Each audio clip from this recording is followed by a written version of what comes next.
here we go. Well, go on, everybody. Lennox here from Simple 123 Trader. It is Thursday, April the 12th. No, the 10th.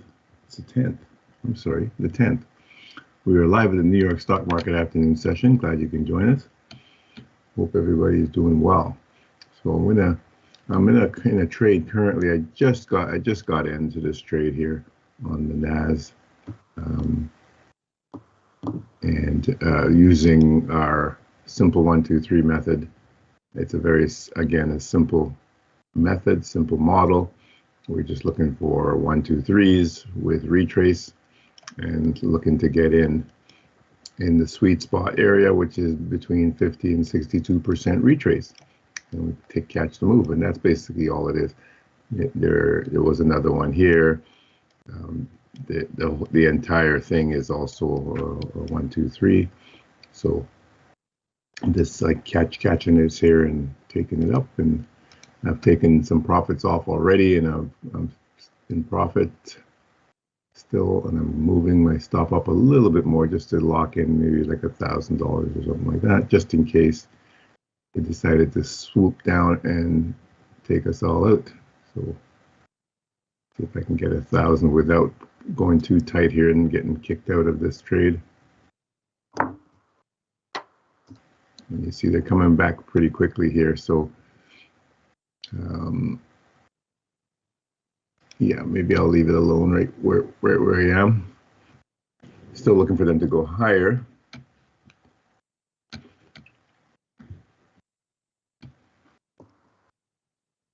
So had I moved my stop up above that gap, I would have been taken out right there. So let's see if we can push back again to the upside. And there we go. So that's just a little ploy. They come back and take everybody out. So I would have missed that big move had I done that. So I'm going to close my position, I think, here at this point. Let me just see where they're heading to real quick. Okay, yeah, I think that's pretty good. I'll take that profit right there. Although I'm sure they're going to more than likely go a little higher than that. There are some gaps up here. This was just a quick scalp, so I don't mind just taking that profit at that point. And very nice profit indeed. All right, so there's the move on the 1 minute. So just looking for where I think that they're heading to, and there is a gap right here, so that might be, we're very close to it, so that might be where they're actually going to. There are no other gaps here. Anything over to the left? See the 15.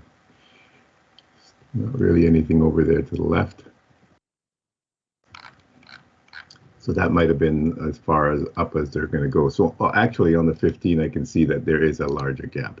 So that was the trick here. They came into the larger 15-minute gap. So that was a good exit. Interesting. So there we go. On the 15-minute, there's a larger gap that they came right into. So when I go back down to the 5, they just basically very much just skimmed that, touched that gap, and that was enough. Wow. So very close. Interesting. So again, I get in on this 1, 2, 3. My stop placement at first is below this low candle. Once I get up here, I take something off, and then as they're moving up, I'm trying to move my stop up to protect some profits. But had I moved it up too tight, I would have missed the move. So that was very fortunate that I decided not to move the stop up at that point, and I was able to catch that move. So we might go higher still. We might go higher, and they might go right into that gap. That's totally possible still. So we'll see how it plays out here. All right, I'm going to take a quick look at what news came up today. I thought the news was going to be a lot more dynamic to make the markets move, but didn't seem to do much, George. Yeah, it was the CPI that came out this morning. It was pretty much In line. negative. Yeah, it was in line with what. Positive for the. Let me go back to. Let me just refresh here. So. Yeah, we had CPI, which came in line with expectations, so that's why nothing much occurred. Unemployment claims was in line with expectations. CPI was in line with expectations. So yeah, that's why there wasn't much movement in the markets whatsoever. So quite interesting there. So tomorrow, for red news, we have PPI. Yeah, so, that tends to be a little more dynamic. Yeah, so we shall see if tomorrow's. Unless there's a big change on CPI, it's yeah. We'll see if that will have some effect in the markets on the morrow. All right, I'm going to take a look at the U.S. dollar. Currently, U.S. dollar, as you can clearly see, is in a downward spiral on the hourly time frame, and the euro U.S. dollar, or this is the British pound, actually is the opposite, going up. I usually have the euro U.S. dollar there. There it is. So the euro U.S. dollar, which dynamically goes the opposite way to the U.S. dollar. But the dollar was the one that was affected most by the CPI. Yeah, it looks so, because it's quite down. All right. So going back to, let me just refresh my screen here. Okay, I'm not sure what's going on here. Very odd behavior. And this one, this should be my NASDAQ. I'll go down and get my NASDAQ here. This should be my NAS, and this should be my S&P. Not sure how that got switched. And on the 1 minute time frame. Okay, so this gives me a good look at both indices and what they're doing. This 1 to 1 minute. So it looks like this retrace is going to come down quite a bit more. Yeah, I was just looking at the Tom DeMark trend line on the NASDAQ, and it's definitely went below the line. So it may have more down to go. All right, well, a 50% retrace takes us right back to here. So we're very close to 50% retrace. So we could come down into 62%. So that's the sweet spot area. So this entire move could retrace back into this gap area.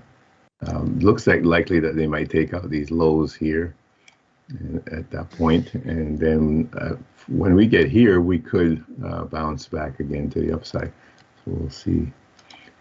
So I'm going to take a look at this chart from a higher time frame just to get our bearings as to what's going on overall. All right, so let me clear all this off now. All right, so this is what the chart looks like on the daily, and again, what I'm from this move in here, we've got a 1, 2, 3 top here. We dropped, and we pushed back to the upside. So it kind of tells us where we are. So what I'm looking for is a breach of these lows down here. So I'm looking for price to come all the way down, take out these lows. Is that going to happen? Don't know for sure if it's going to happen, but that's what I would expect to happen. So currently on the 4 hour, there's my 1, 2, 3. We've come right into that area, however. So it's a little bit disconcerting that they did come up so high into it. We get this drop, we get this chop. And if this is the top, and it might not be, And the reason I'm saying it might not be is because down here we have a 1, 2, 3 as well. So we came all the way up, and we're just chopping here. We could certainly go back up one more time here before we get this drop, but then it kind of violates this area. So there's a little messy for the structure, but I'll be looking for them to come down and take out the lows. So whether or not we go back up and take out these highs, I would still be, even if they do, I would still be looking for them to come down and take out the lows. If they do not, and they just come halfway in, and I'll still be looking for them to come down and take out the lows. So that's kind of how I see it. But of course, again, I could be incorrect. So on the hourly, this is what's controlling the current move, or actually was controlling the move. Double 1, 2, we went up to this high. So this looks like a third wave at this point, and then we're just in a fourth wave at this point here. So we would be looking for a bounce to go back up to take out these highs. However, we might not go up all the way. We could turn back, or we go all the way up, take out the highs, and then turn back to come down. So one or the other scenario here might play out. We'll see which one it is. All right, so if that makes sense. So right now the controlling 1, 2, 3 is actually here. So this is controlling the move to the downside. We got another one, and then this drop. So I would expect another drop here to take out these lows before we get a turnaround.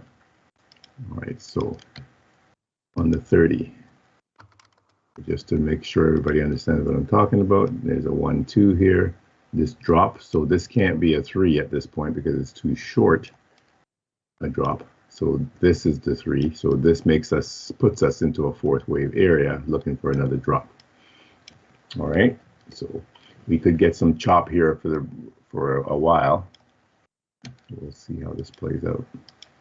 So if that makes sense, that's kind of how I see.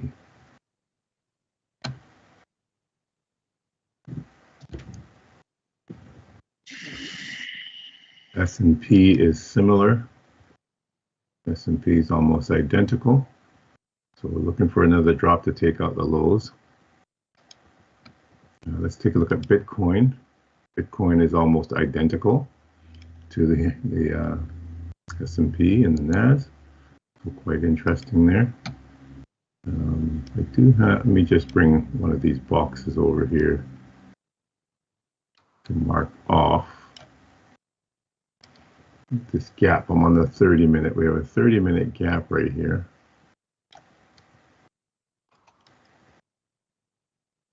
That we're right into right now. So if I drop to the 15-minute, I'm going to go back up to the hourly. So on the hourly, we have a very large gap. So I'm going to mark the hourly gap instead.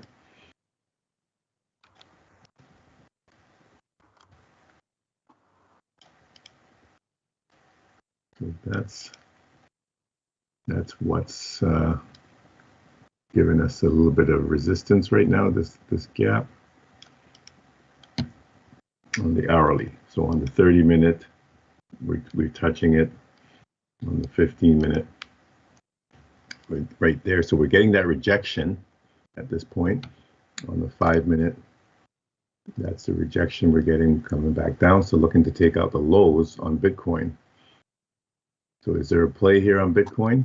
Looks so, because we would have a gap here, and there's a gap above.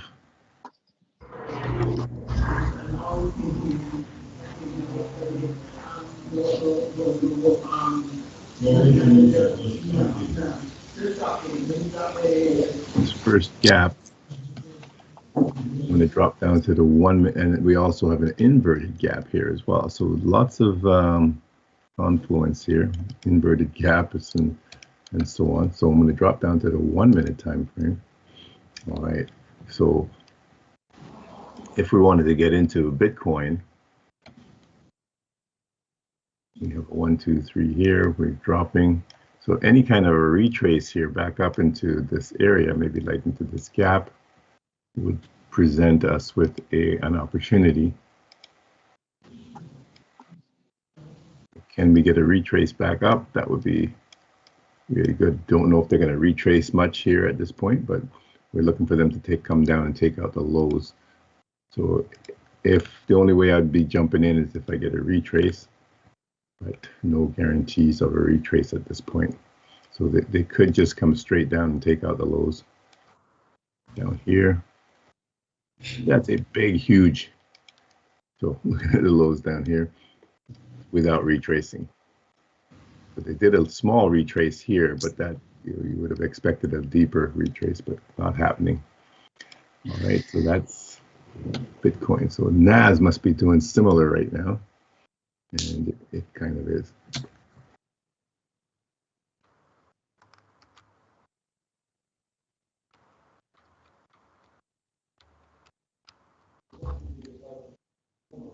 So if we wanted to play NAS, the same thing, we'd be looking for a retrace at this point to come back down.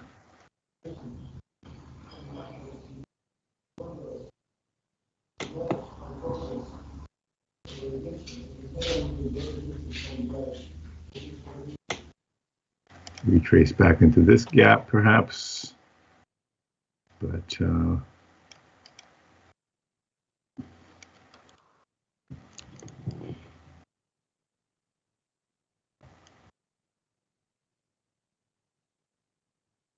this was a very quick turnaround here. We screamed up here. I was able to make some profits on that move up, and now they come back really quickly, taking out the previous low there. Just a very small push back to that gap right there, and then off we drop. So very interesting that this gap came into play at that point. And you see how the gap forms on this candle, on this blue candle, and then we get an open, and they go into the gap right there. So that would have been a sell opportunity to catch this move. But that was very quick. Just a quick tick into it, and then off we go. So you have to be really watching and be really vigilant to catch a trade like that. But that again is also a 1, 2, 3 at that point in this way. So we can see we open here, drop, and then we go back up and create the gap. So at this point now you'll be looking for a sell, although we did not go into the sweet spot area of that 1, 2, 3, which is in the 50 to 62% area. But that would still constitute a valid 1, 2, 3, and we drop.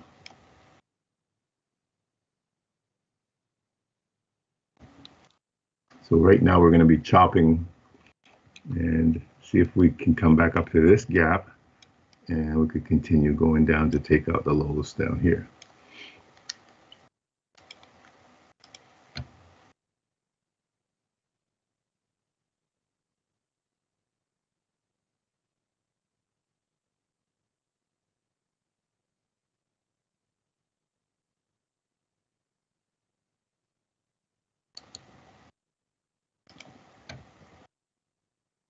We're getting that bounce. So is Bitcoin doing that same bounce? Yes. So Bitcoin is doing the bounce back up into the gap here. So if they come up into this gap, this little gap here, which is also the halfway point of the inverted gap, that would present a nice sell opportunity.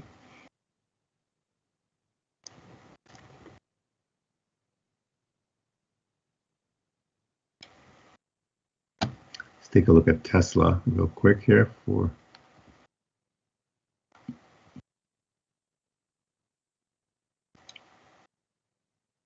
Tesla is similar. So they're all basically doing a similar thing here. So the same type of movement on Tesla. Here we had a sweep down here. We had a big strong move up to this level. And now they're pushing back to the downside. So the same type of movement going on. So let's look at Tesla from the daily standpoint first. So on the daily, we're in a very big choppy area, as you can clearly see. So the controlling 1, 2, 3 is up here. We had another one, we've dropped. So it puts us into a fourth wave here. So the expected move for Tesla long term here is for them to come down and take out these lows here. So I would expect them to come through here. Are they going to do that today? It's possible. We could go back up first and then drop. So there's a number of scenarios that could play out. Okay, so there's three possibilities. If we're going to take out these lows, three possibilities. We can go back up first to take out these guys, and perhaps even this guy. So we could do that, and then we drop. Or second possibility is that we just drop. And the third possibility is that we stay in here for a while longer. So those are the only three things, because every candle that forms has only three possibilities. It can either go up, down, or stay where sideways. So we can get. That's why we have different types of candles, right? But there's only three possibilities: up, down, or sideways. And there really is no sideways per se. It's kind of gyrating, but. All right, so that is Tesla. So on the 4 hour, we can kind of try to discern what we think it's going to do. So on the 4 hour, I can see that we have a 1, 2, 3 here, and this move here. So my expectation then for Tesla is that we're going to come and take out this high. That's not a very good line. We're going to take out this high, and then perhaps that high. We might not take this high though. So this would be a logical move, and then we'd be looking for a price to come down. Okay, and the reason why I'm saying this pattern is because we have a controlling 1, 2, 3 here. So, all right. So on the 1 hour time frame, this is what's controlling the current move. We had this big push. We come back in. And so if we're going to make an assault for these lows, they more than likely might push back up first to take out these highs. That's a possibility. If I'm totally wrong here, then we could just come straight down without going back up again. But the likely scenario is that we're going to go up first. All right. Again, no guarantees whatsoever on that. So I've got a big, huge 1 hour gap here. That's that we're coming into. There's also inverted 1 hour gap here, so that we're coming into as well. Okay, so that could be a turning point area here. Get rid of some of these lines. So there is our Tesla.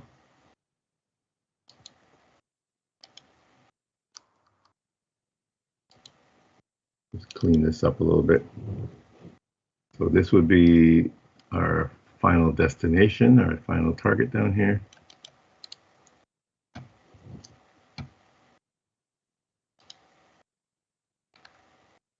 All right, so at this point, like I showed, we had this huge 1, 2, 3. We also had a 1, 2, 3 here. We went up. We're coming back in. So I'm looking for them to do that. And again, my line's not good. I'm looking for them to do that and take out that high, give us that move up, right? So we're looking for a 1, 2, 3 in here to move up. We're on the 30-minute right now. So is that a plausible move? Certainly is. So let's go to the 15. All right, so on the 15, there's our 1, 2, 3. Get that move up, drop back in, looking for 1, 2, 3 here to continue back up. So it's all making sense now. You can clearly see that this is certainly a possibility for them to turn around and go back up at this point. Okay.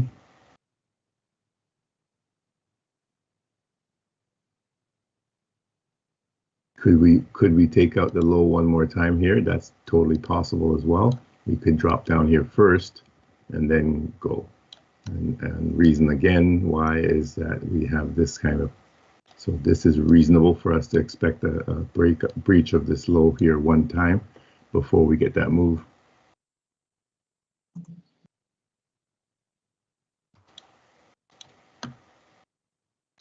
Five-minute time frame.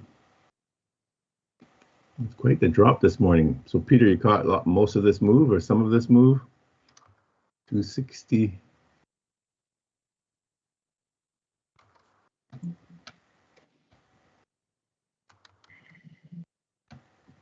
Peter's not talking to us. Okay, so we got a 1-2 here, another 1-2, drop, move back up. So I'm looking for them to take out these lows first before we turn around here.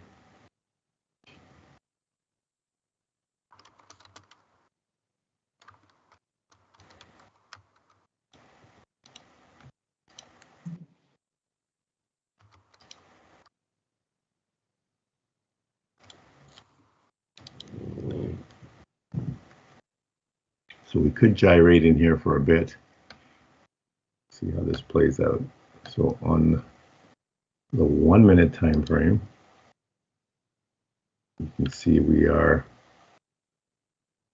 doing similar to what Bitcoin and NAS were doing. We got a 1, 2, 3 here, drop, we retracing back in and looking for them to come down one more time. So that's similar to what Bitcoin and NAS were doing. So let me go back to Bitcoin. And Bitcoin has done what we expected them to do, come back up into this gap area.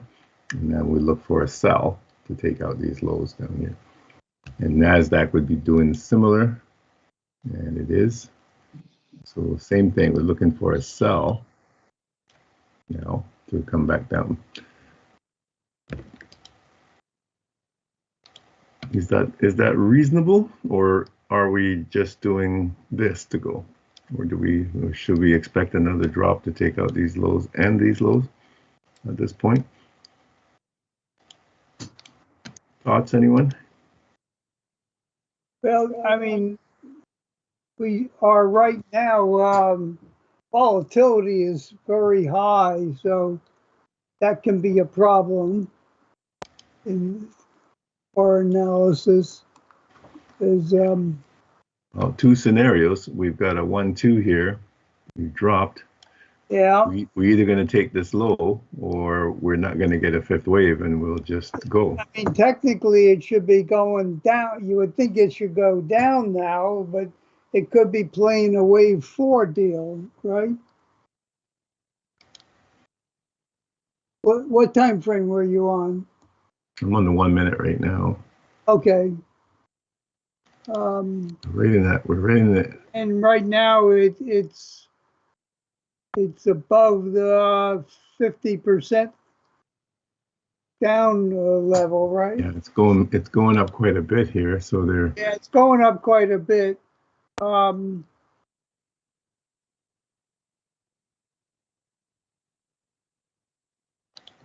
me see.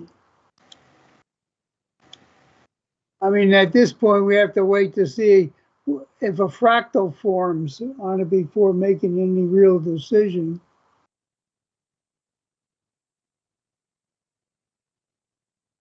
What Bitcoin has a sweep here. Bitcoin now? Okay.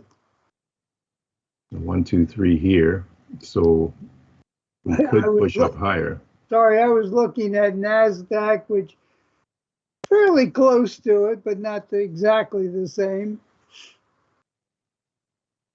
NASDAQ is just starting to form a potential fractal,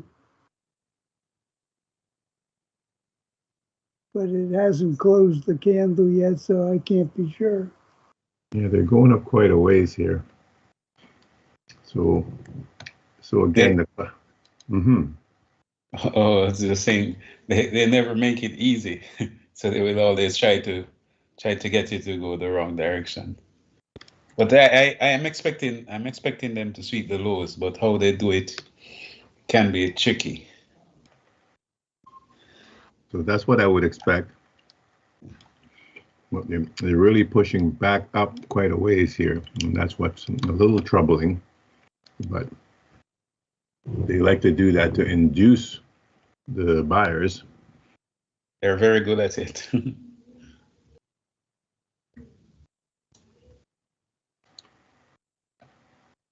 Hello, Omar. Good afternoon, George, and everyone else. Sorry for my not greeting everyone. All good. Okay. Okay, well, NASDAQ, both NASDAQ and Bitcoin went into another above the prior candle. Well, it's still going on in the 1 minute. But anyway, it won't be a fractal at this point.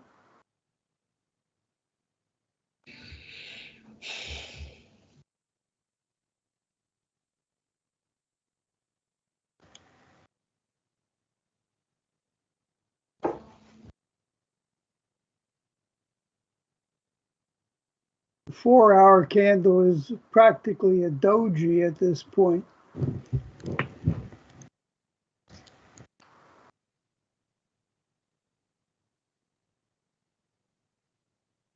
Based on your 4-hour candle analysis, what is it supposed to be doing, Lennox? The 4-hour candle is neutral. See, Yeah, I would say it's neutral, right?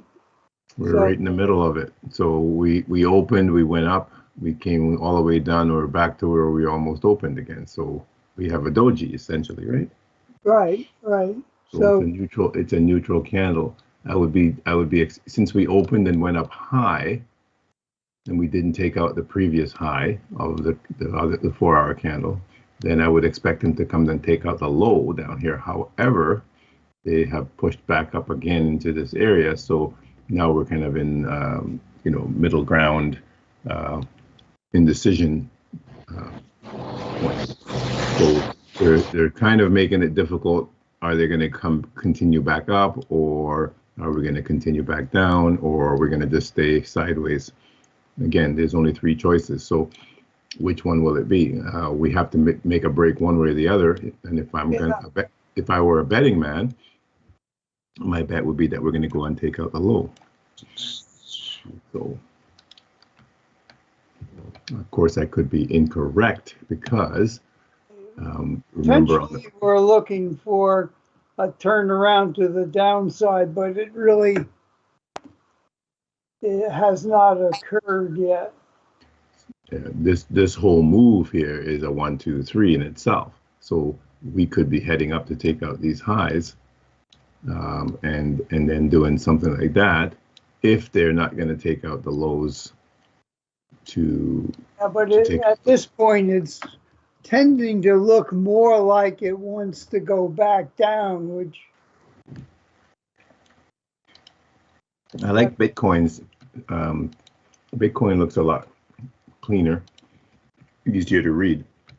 So for those on YouTube who are watching us for the first time and so forth, thank you for watching, dropping in and watching. Please give us a like if you like what you're seeing, and subscribe to our channel. Okay, so we are the Simple 1, 2, 3 traders, and we are looking for a specific pattern to form, and that pattern is right here. This is what we are looking for. This move here, we call it our 1, 2, 3. In Elliott wave theory, we follow the Elliott wave theory. Elliott wave theory.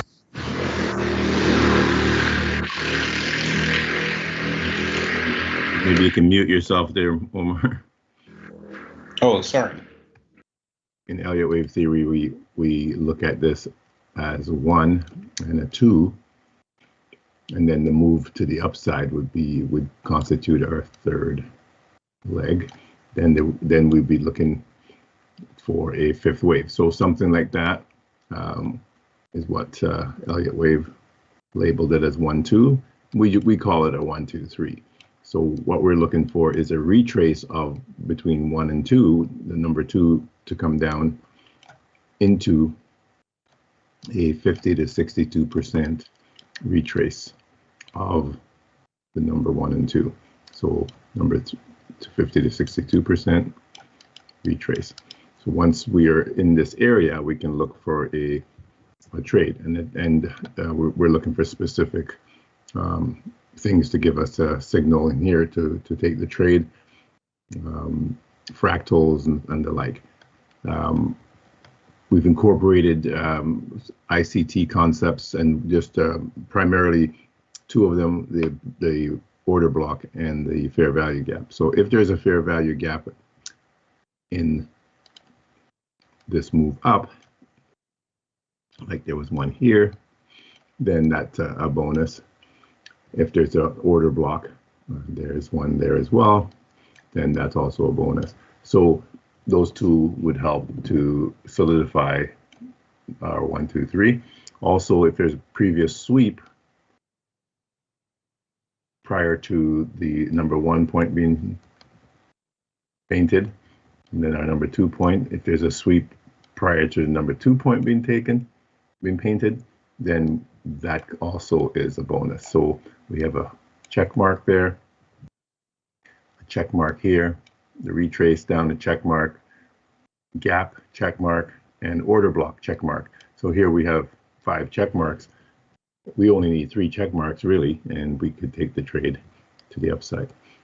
So we've been looking for a move like that, like that, like that. That's basically the structure where this would be 3, this would be 4, and this would be 5 at this point. If they break this high, then our count is not correct.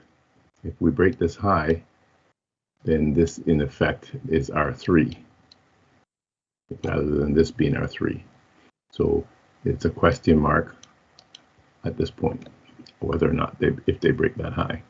So it's a tie right now, it looks like. So if we break this low, then we're correct, and this is a 5, and we'll be coming back down.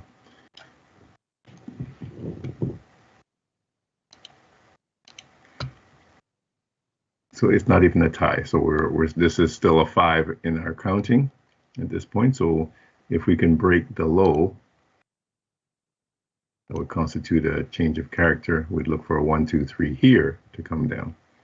And that's as simple as that is. So this is a 1, 2, we call this a 1, 2, 3 bottom, and now they've broken the high. So it's saying that our count is 1, 2, and 3, and 4, and this is our 5 at this point. That would be our correct count now. So this entire move in here is all a 3. Okay, so we're still looking for a breach of this low, and a 1, 2, 3 like that to come back down. So if we're correct, that's what we would expect to happen. If something else occurs, if they keep going up, then we have miscounted somehow, and we have to look at a higher time frame to see what's going on. Because from here we had 1, 2, 3, 4, and 5. So for all intents and purposes, this could be the bottom, and then we are actually making a new 1, 2 to go back up again. So there's a number of ways to look at this. I don't want to make it too confusing, but you have to look at a number of possibilities in here. So this is on Bitcoin. You can see the same things happening on the NAS. So if I go back up to the higher time frame, then it kind of helps to get our bearings. So up here we had a 1, 2, we drop. Everything's pointing to us moving down to take out these lows, but they're really pushing price up high in here to kind of mess everything up. So it's tricky now to discern exactly what they're doing. So the same kind of sweep we had on Bitcoin, we had the sweep here, and we had a quick 1, 2, 3 right there. We did not have a sweep going up at that point, but that would constitute a buy that would take us up.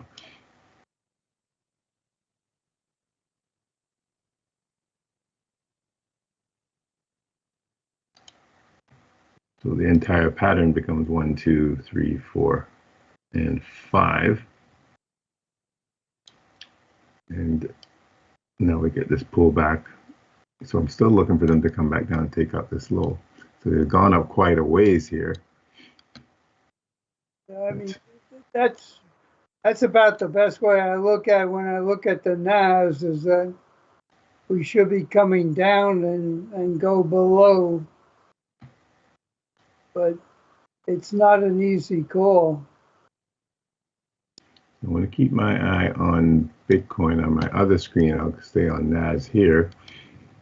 Okay, so I'm looking for, so for the NAS, essentially I'm looking for a breach of this low there. So if we can break that low. Yeah, that's what we have to do. That would be more convincing that we're heading down. Yeah. So our fractal here is a bit quick. Yeah. And that would constitute a sell right there at that point on the NAS. But I'm looking for, I'll wait for the 1, 2, 3 confirmation and see if we get that kind of move. We might not, they might just go straight down. That's possible. We shall see.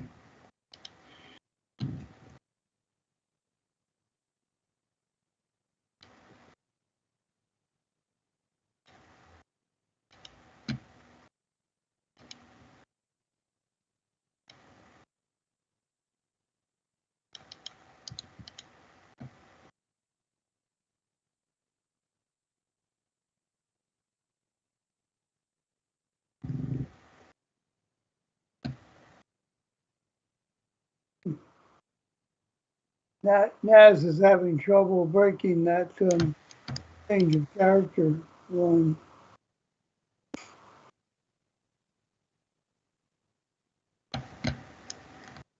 So they're pushing back up again. Yep. So we're right in that sweet spot area for me to sell. So I'm going to sell it there, right there. Because I'm right at my fractal, my high fractal. So I'm expecting them not to go back up to take the high. So if I'm wrong, they'll come back up and take the high and take me out. And that's as simple as that is. So there's my risk, that point, just above the high. So I'm looking for them to drop this down. How many handles do you put your stop at? I'm just above the high. I don't give them very. I just, you know, if I'm wrong, they're going to take the high, so I'm out, right? So okay. I just put it above the high by a tad. You don't, you know, a lot of people say, "Oh, put your stop far away from the, you know, give them some pips above the high." But the whole point of the exercise is if they break that high, then you're wrong. So why give them extra? Right now, it's going to say that you may be wrong pretty soon. They're coming back up quick here, so let's see. Yep. I would think that would be the high, and we should fall here.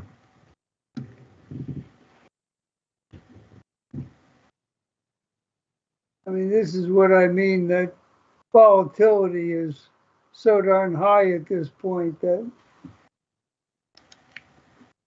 you get a lot of anomalies occurring.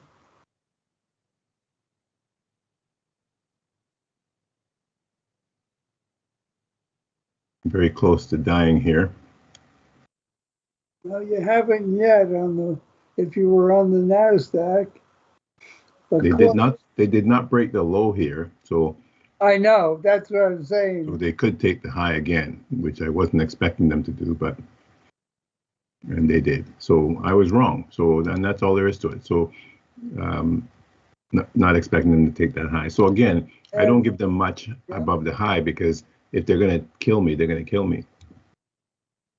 So I can always get back in. And they're doing the exact same thing on NASDAQ, which is really a... This is the NAS. That is the NAS? Okay. Yes. So was not expecting them to take the high again. And they have. All right. So I'll be still looking for them to break this low. So that was me not getting confirmation of the break of the low. So by me not waiting for them to break the low, that puts me in jeopardy here because it says that they could easily take the high because they didn't break the low.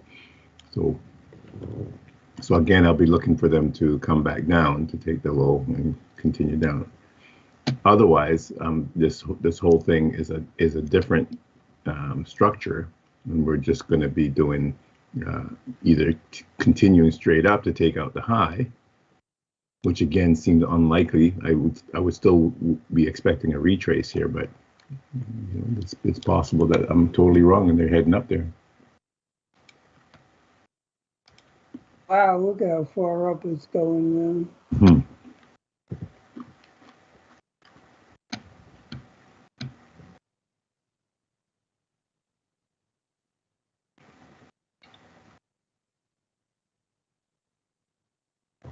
This is the kind of thing that I often see when volatility gets high.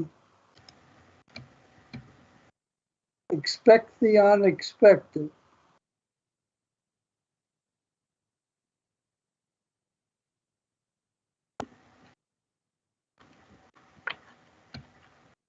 See from the 5 minute again. See how S&P is doing. Okay, S&P is looking to take the high. So quite an interesting move here. It certainly looked, the possibility was that we would just do that, come back, we'll do this, and then drop. But they're going much higher to take that high. So quite an interesting turn of events here. So it's saying that this is a 1, 2, 3, and they're not giving us a fifth wave at this point, which is what we would be expecting. And that's totally legit. They can do that. You're getting a change of character now. So in either case, I'm still looking for a retrace of this move. Well, it's just getting ready to, it didn't quite make the 15-minute fair value gap. Came very, very close to it. Okay, so we're getting divergence right now on the NAS and the S&P. So the NASDAQ cannot break the high, but the S&P did. So that constitutes divergence right there. You see how the S&P broke the high. So that we have some divergence right now. So let's go back to the NAS. So since we cannot break the high, I'm going to be selling it there again because I'm expecting them to come down.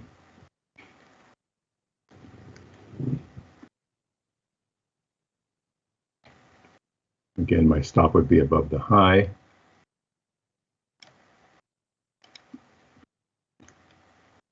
Looking for them to take out this low.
So we have a gap there.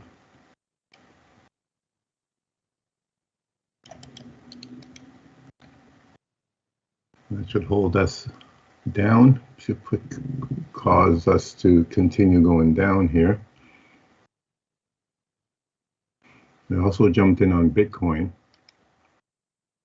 So looking for Bitcoin to continue falling here as well. We've got a gap here, similar to NAS.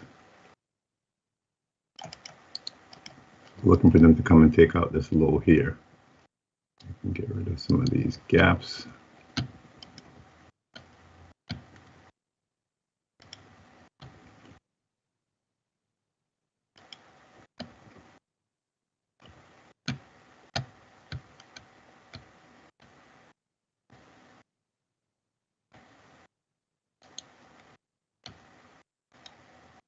We want this gap to hold price back.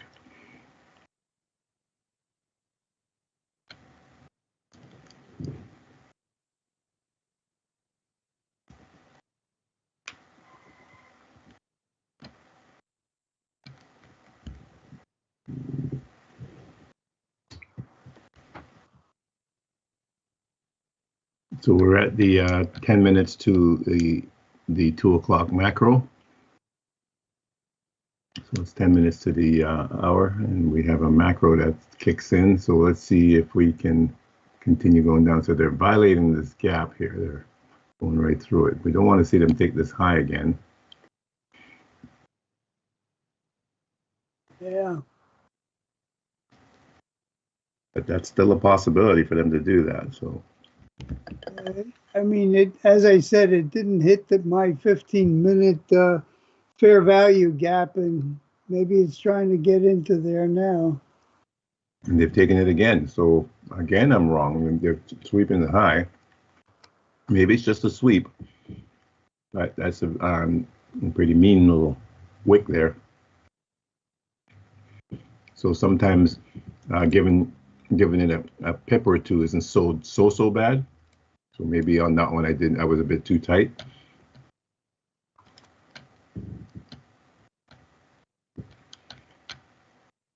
All right, so then I would be looking for them to break this low. Coming back down.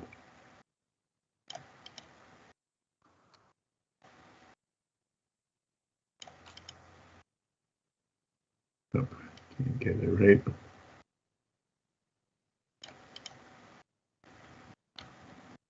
So we have another fractal forming. So that was my stop was a tad too tight, it looks like, on that. Bitcoin is saving me here right now. Bitcoin's giving me nice profits, so I'm going to take a little something off on Bitcoin just to mitigate some of my losses. Okay, I'll let the rest go here. All right, so Bitcoin's giving me back some of my losses. See if I can get back into NAS. So I'll wait on the NAS here for them to breach the low first.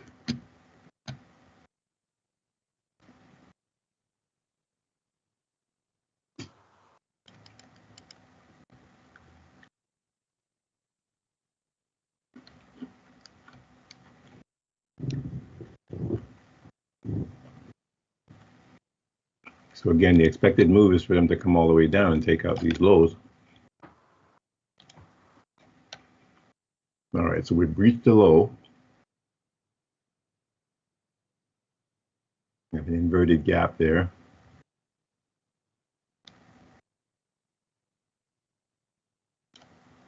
So next candle, if we can go back up to that inverted gap, I would sell.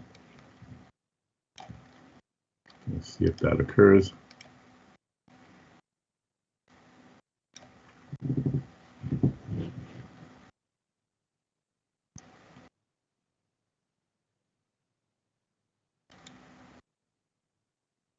So we see S&P has given us a clean 1, 2, 3. We have divergence again this way with the NAS. So you see how the NAS, the divergence is the opposite way. So very interesting. So they did not give us a 1, 2, 3 at that point. So S&P has set up quite nicely compared to the NAS. I'm going to sell it again. Right there, we came back into the gap. So looking for them to drop this still, but you see the difference with S&P. S&P is giving us a clean 1, 2, 3 right there, and it's doing another 1, 2, 3. So they also have an inverted gap. So we want to see them not go above the current high there. So we don't want to see them break this high. And that would give us a 1, 2, 3 to come back down. That would give us our 1, 2, 3 to come back down. So we just want to see a wick here now, ideally.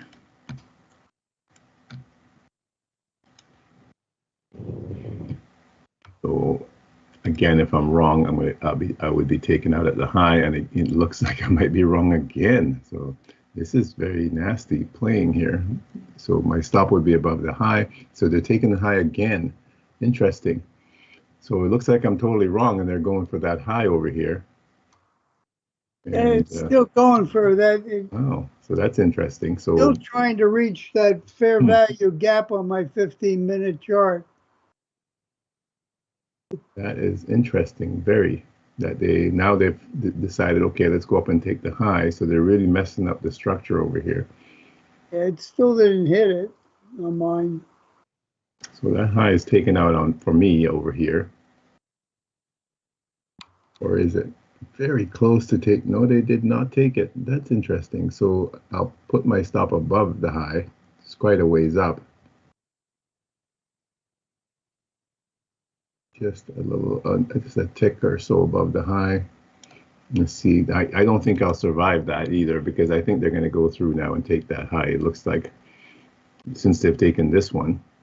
So S&P was looking pretty good, but then they violated that high. So it's just not looking good anymore, because they did that. So what's going on here? What are they doing?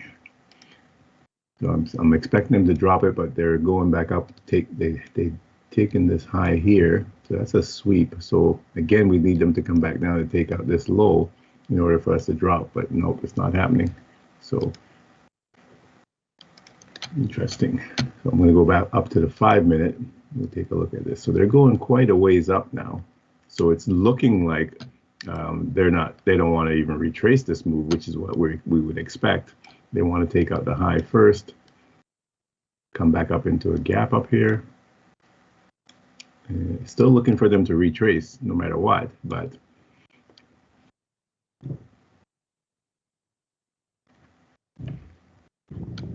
they're not making this one easy.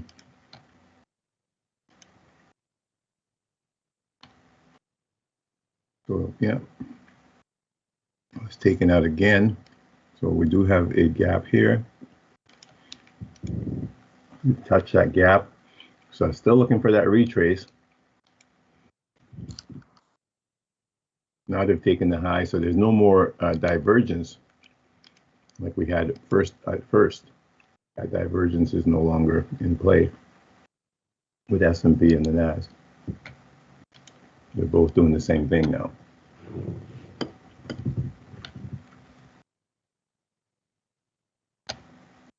So I'll be looking again for them to take this low.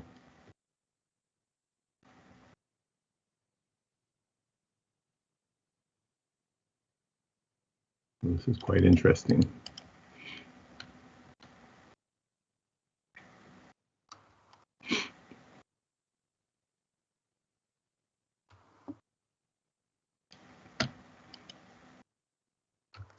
So we have sweeps here of the highs.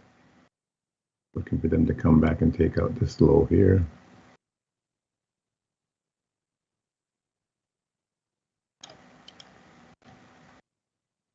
We have a sweep of this high now, just like the S&P. So I was not expecting them to take that high, but they did. So it changes everything. We're coming up into this 15-minute gap up here.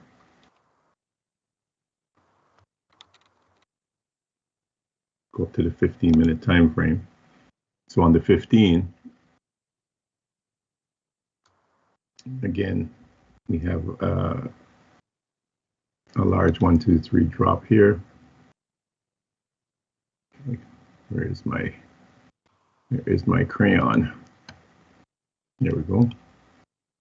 This drop. So I'm still looking for that drop to take out this low. It's just they're playing a lot of games. So we've come back into this 15-minute gap, almost to the dead center of it. They've taken out the mid high. So we should be really turning around imminently here. 5-minute. That's a sweep. 1 minute. There's our sweep. So we sweep in this high.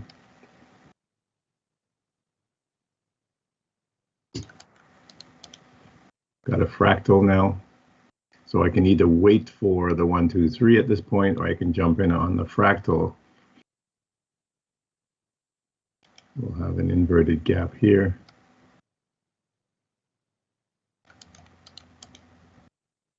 it's going to be interesting to see it now because this last swing got me into my 15-minute fair value gap. So let's see if that can hold the price from going higher.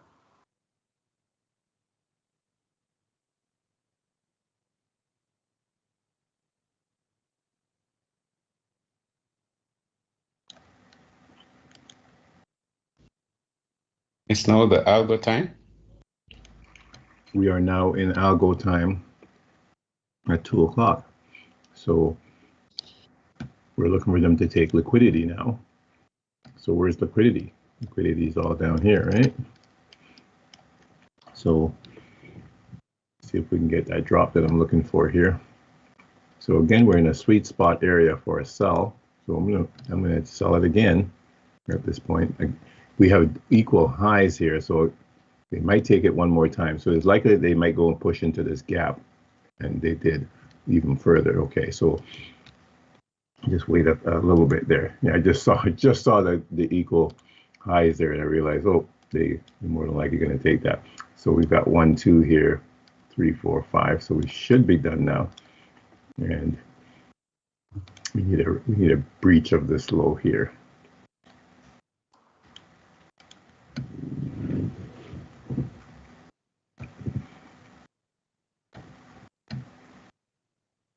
So quite interesting here.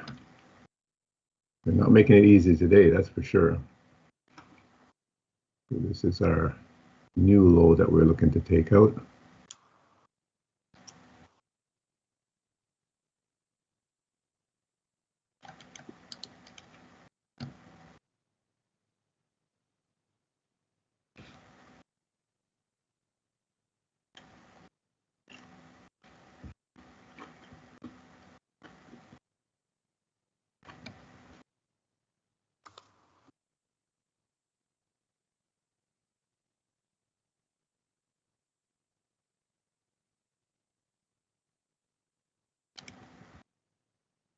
Another gap.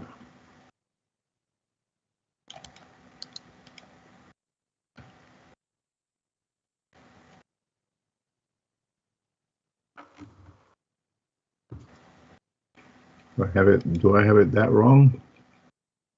They're just pushing it up to really induce the buyers.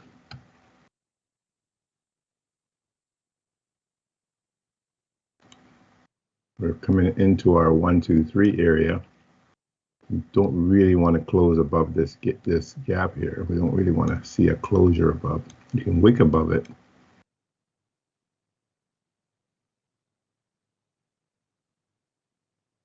It's order blocks here. So they've come up quite a ways. I really didn't think they were going to take this high, so that's why I was looking to sell in here. But now they've taken the high, and they're pushing into this gap. There's still another gap right above it as well. So there's a couple of gaps. Just blasted through There's the another fair gap value there. gap of 15 minutes. So it's a tighter gap above. Interesting. So will this hold price?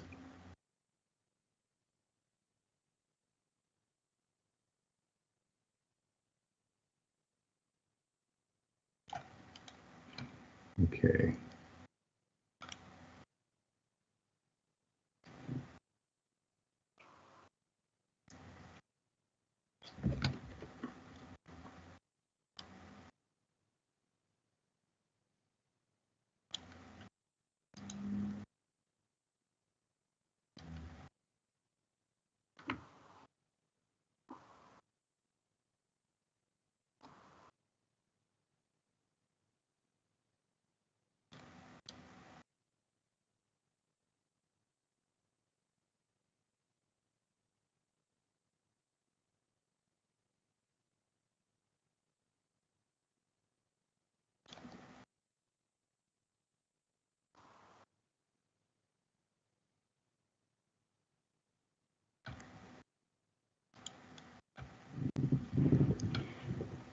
Looks like it's holding price here.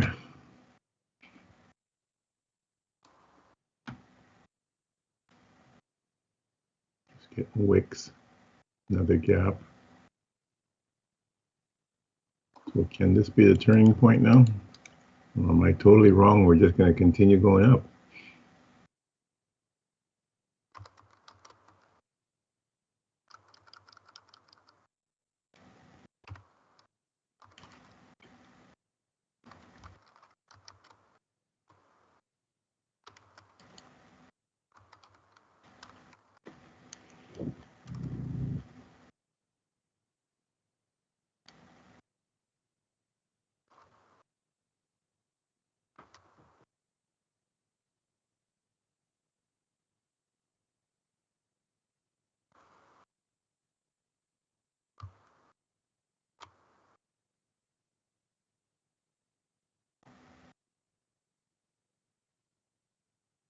So you see how our 4-hour candle has turned green. Oh yeah. It's been green for a while. It's getting bigger too. So are they going up to take out the high? So interesting. We opened, went up, we went down, we came back, pushing back up. But we haven't had enough strength to get up there and didn't have enough weakness to take out the low. So we're still in limbo. Still kind of stuck in the middle. So they're making that rejection from this final gap. So our structure is intact at this point. Our structure, we've come back up, and I'm looking for them to come back to take out this low down here. So they went up quite a ways though in this move. So quite interesting.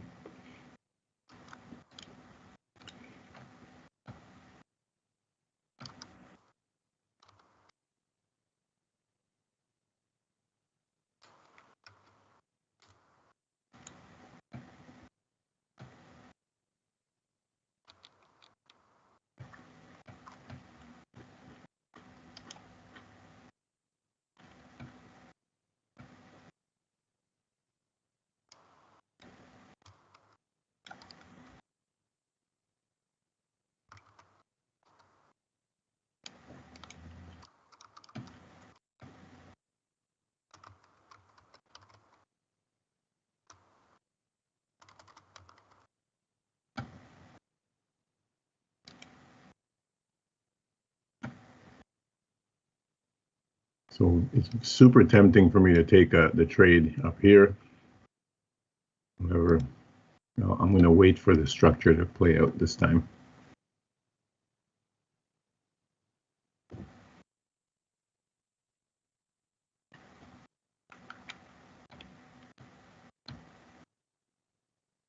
So a breach of this low here.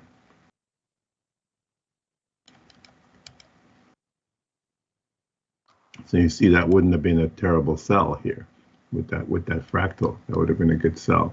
Now a fractal is a three candle formation. It's a swing low or swing high. There's a swing low here, 3 candles, where we have a lowest low, 2 higher lows beside it. That's a fractal. That is also a 1, 2, 3. It's just that you can't see it on the 1 minute time frame. You have to go to a lower time frame, like 15 seconds, 30 seconds, 10 seconds, to see the structure. So I like to enter at this point because my risk is completely reduced, and if I'm correct, I catch that move. So I can take profits off at this point on that move really quickly, and then wait for the retrace to enter again to continue. So it's looking pretty good here. That could be our high now. We've broken this low.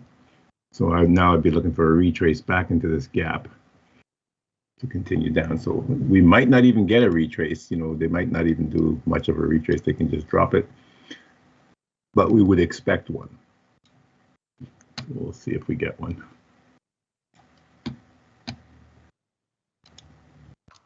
Bitcoin's doing the same thing.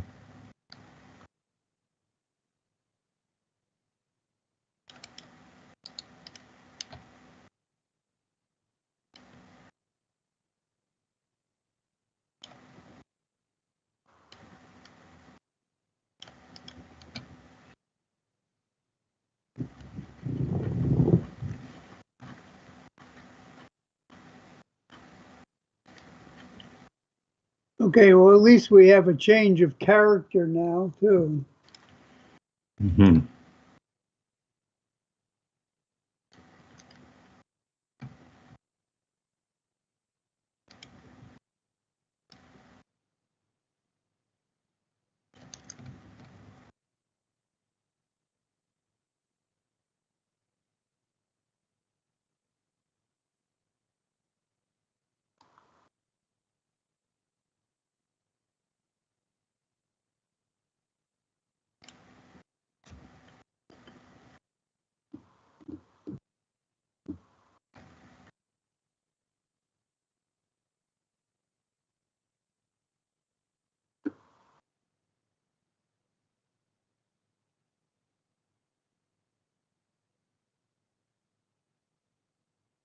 Looking for a rebound here, retrace.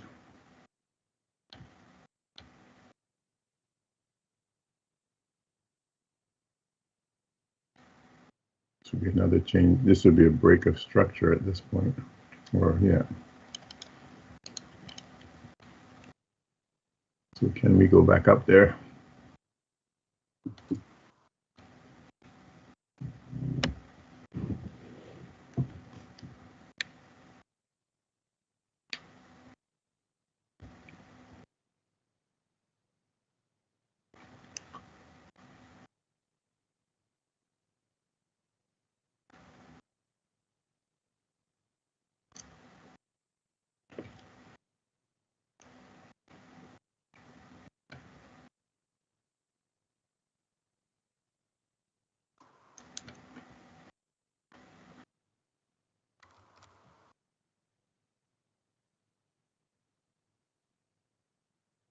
So we have an inverted gap here, but we'll just see them skirt through that and go up into the regular gap here.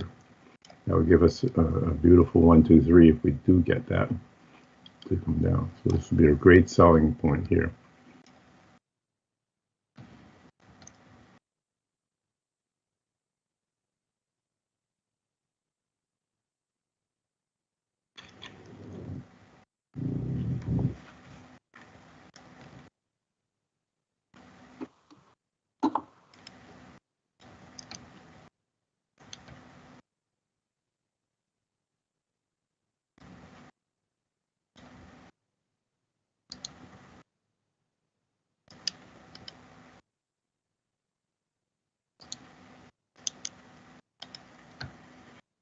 Put that gap back on.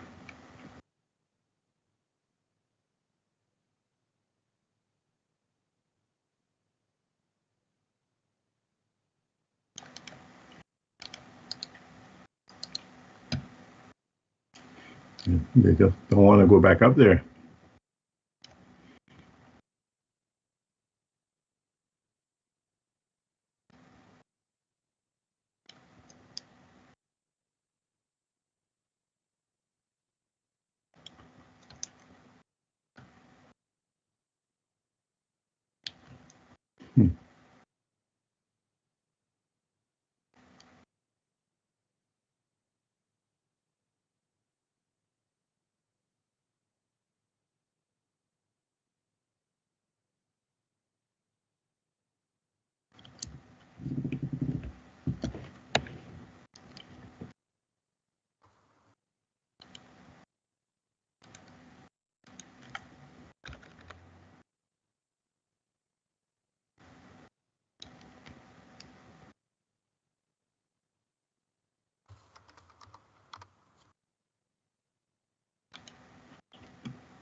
Still looking for a retrace. That's the hazard of not getting in on the fractal. Sometimes you wait for this and they don't give you much, if any, retrace whatsoever, and there you go. So we could say that at this point here, they did give us a little bit of a retrace into this inverted gap here, but I would like to see them go higher. That doesn't mean that they will.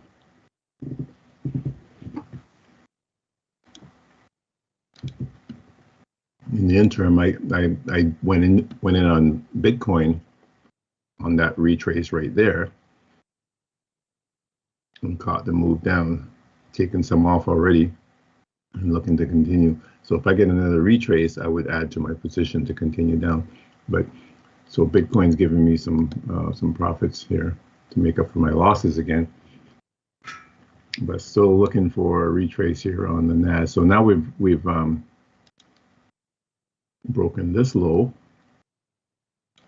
So can we still get a retrace back? So I'd be looking for at least a 50% retrace of this move.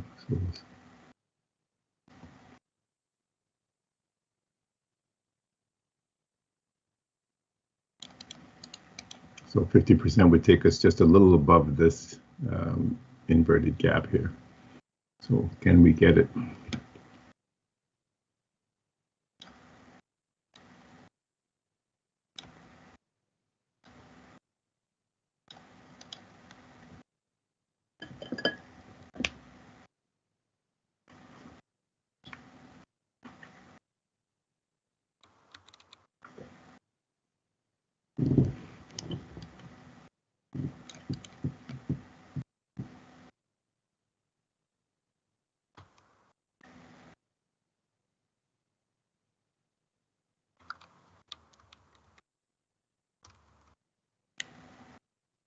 So we have a regular gap in the macro, in the algo. So algo started at 2 o'clock.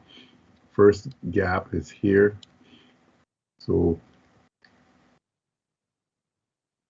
that's our regular gap. We have an inverted gap on this side, another one down here. Looking for them to retrace either to here or to here, ideally to here. That would put us above 50%.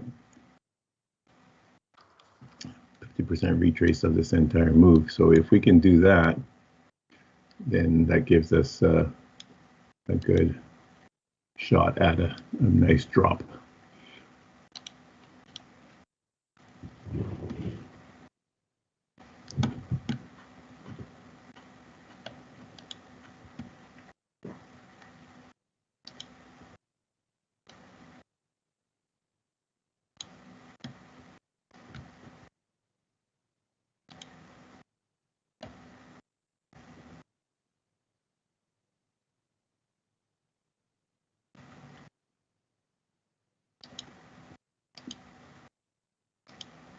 They're trying.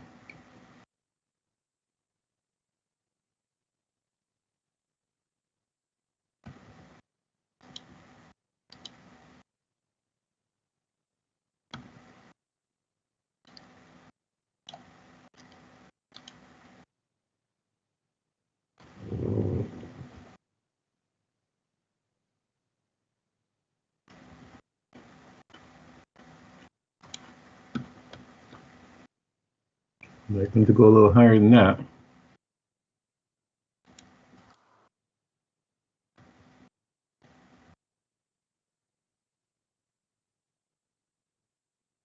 So at this point, I have a 1-2. So looking for them to push up to this gap here.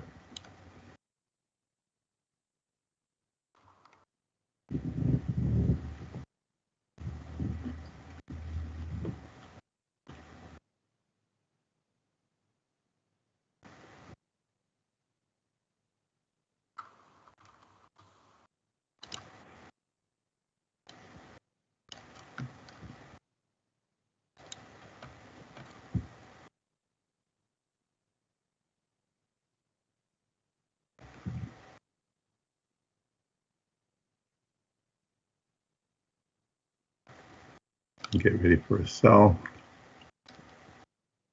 I could have put a limit order on, but I'm not sure which one they're going to really go up to.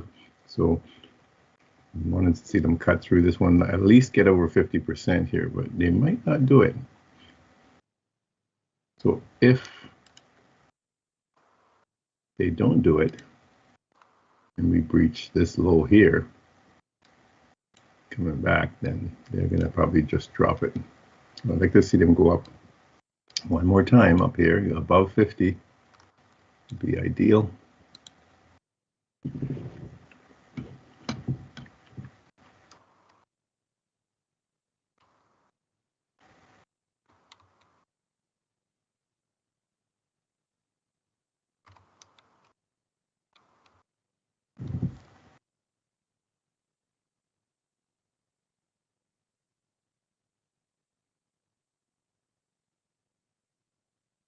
Just a tad higher.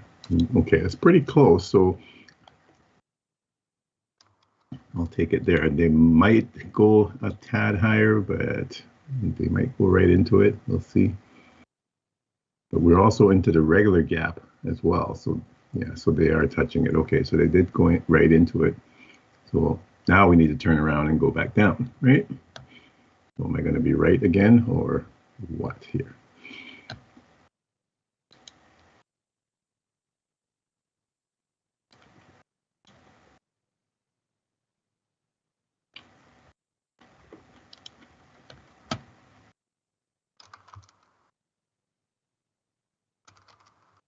My stop loss should be here.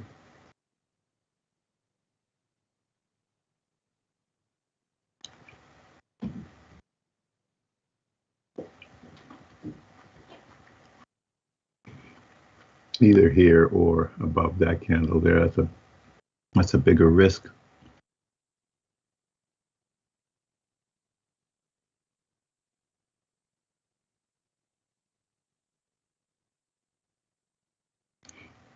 So if we go through this gap here, then I'm in trouble. If we go through the regular gap,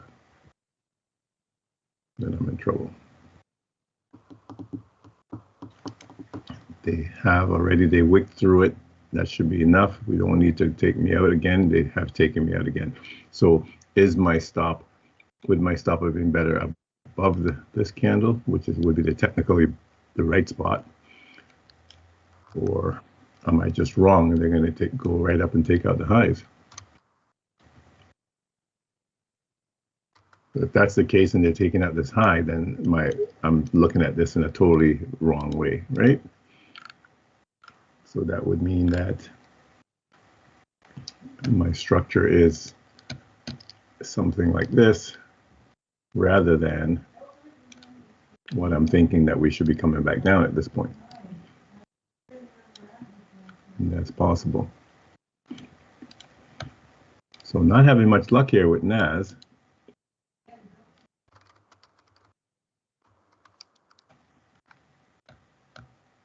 Let's see, 5 minute again.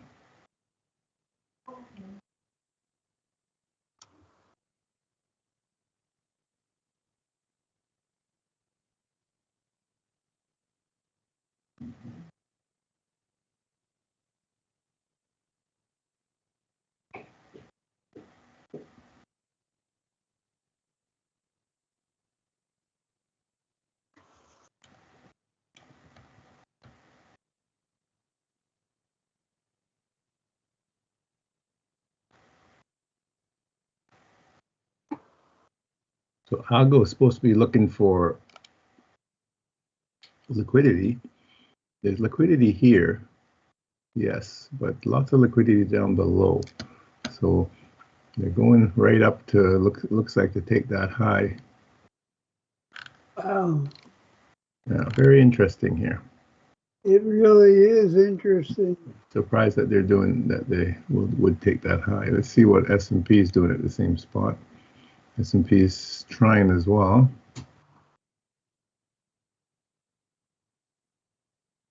So structure-wise, yeah, I can see that that's a possibility that we should be taking that high. Now looking at it from this point of view,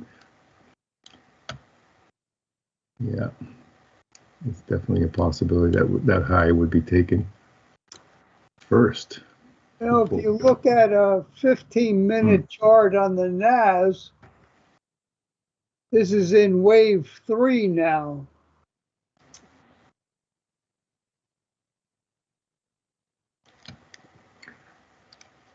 On the 15-minute, we have to look at it from this point of view, and it puts us in a fourth wave. So we're just in a fourth wave this way, and so I'm looking for that drop. But still, even if it's in the fourth wave, you look at that, it's not finished. No, that's should what's be happening. Going down. Not finished. That's all. That's it. Yeah.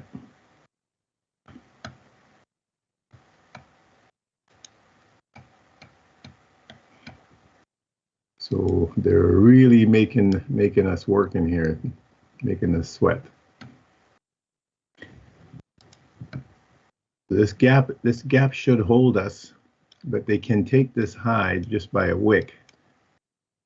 That would give us a structure, even albeit a very odd one, but it does work, and that puts us in this fourth wave structure. That would be an A, B, C, and D, and E, and then I'm still looking for them to come down and take out these lows. So I am not giving up on that. Just that they're really making it so they've swept the highs again, but again, all the liquidity is sitting down here. So yeah, there's some liquidity here, but that would violate us 1, 2, 3 if they come up and take out that high. So I wouldn't expect that. So quite interesting here today.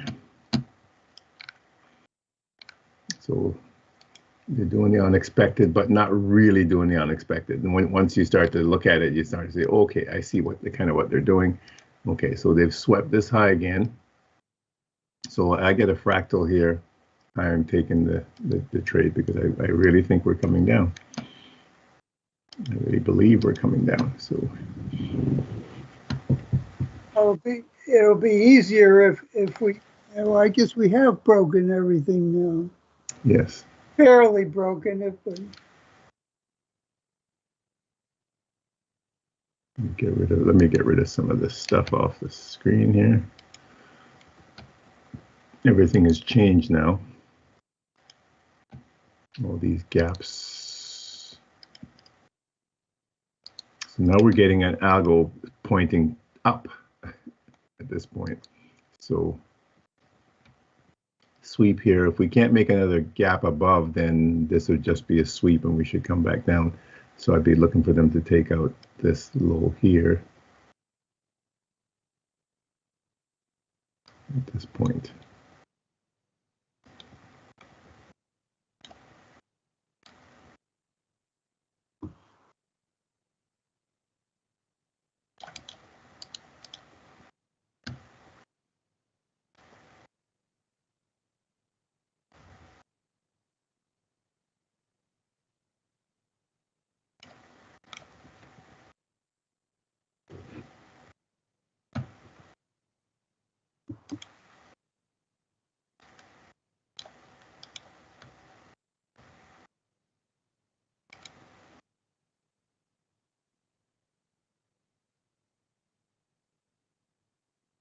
Okay, so looking for a fractal here. I'm going to sell the fractal this time. At least I can catch a little bit of the run, like this move here. If I had jumped in on the fractal, I would have caught that run down. So I'll do the same here to catch this run down that I'm expecting. So I'll have to wait for the next candle to form. There it is. And we've got a fractal. So let's see if we'll continue down now without taking that high. So I'll put my stop right there. So again, you see my risk is small. If I'm wrong, I'll get taken out right away. Otherwise, we fall.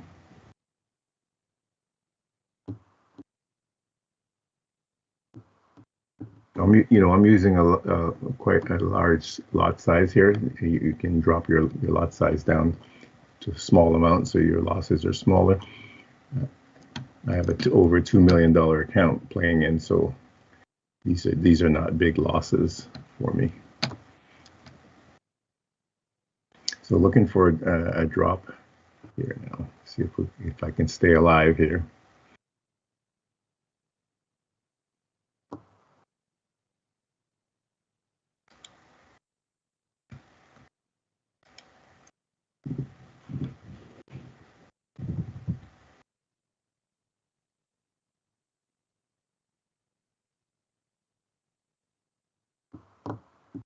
They actually took the high again.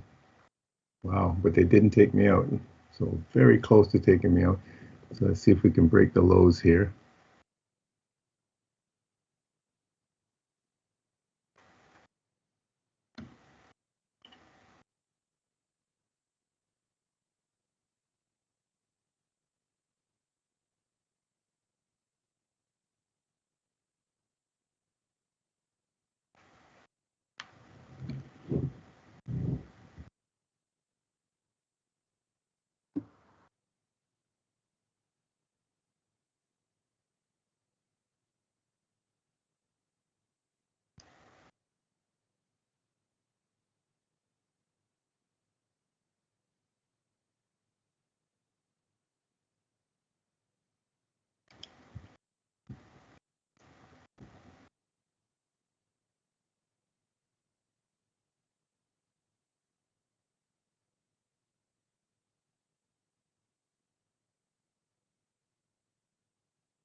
Need to get below this gap.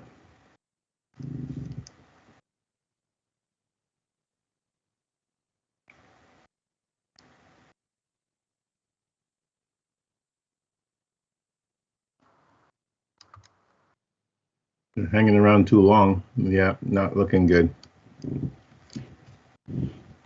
So I'm having a hard time here in NAS. Yeah. See how S&P looks at the same. S&P is doing the same thing. Let's take a look at NAS on the 5 again. So we're into our 1, 2, 3 here. So if we take that high, then this is a total change, which I wasn't at all expecting them to do that. So if they take that high, then the chances of us coming back down would be smaller.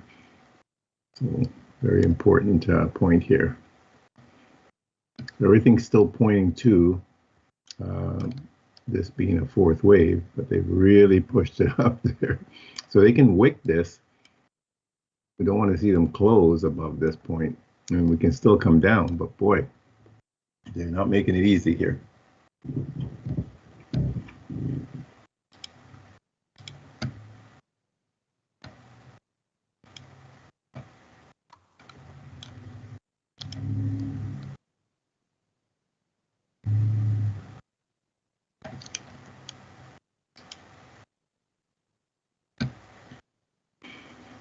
All right, let's see what they are doing. Let's see what they do this time. So again, we have another gap.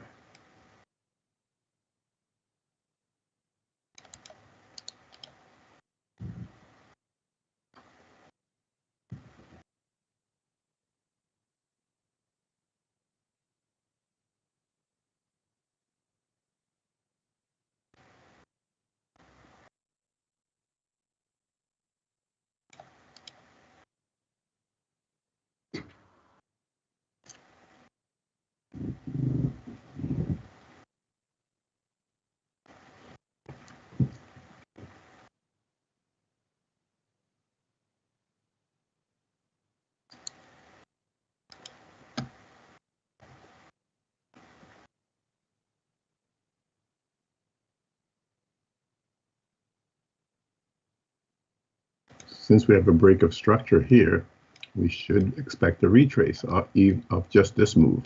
So I should be coming back down into these gaps here at the least.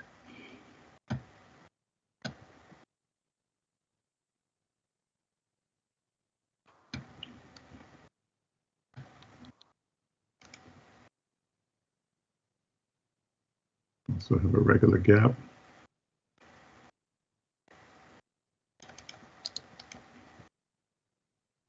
Good morning.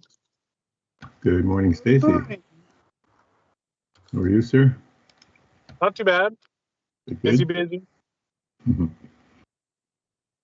All right, so looking for again for a retrace.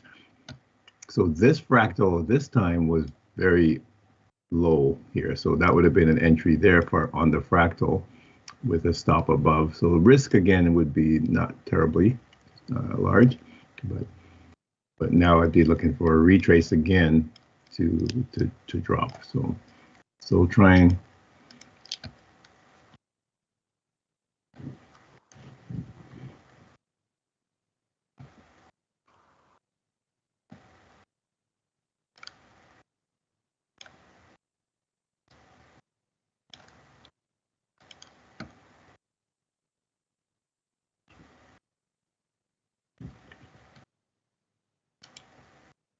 The inverted gap here.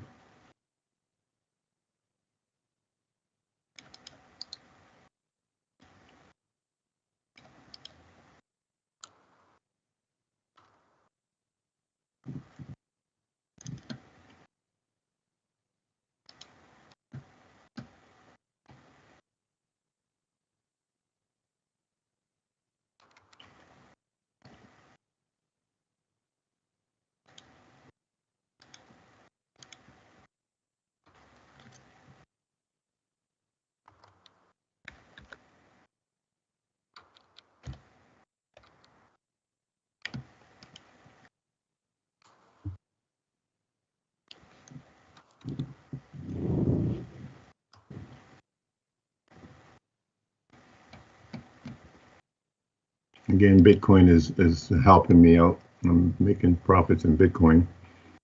Caught the move down. That's good. So Bitcoin's always saving me, and NASDAQ is messing me up.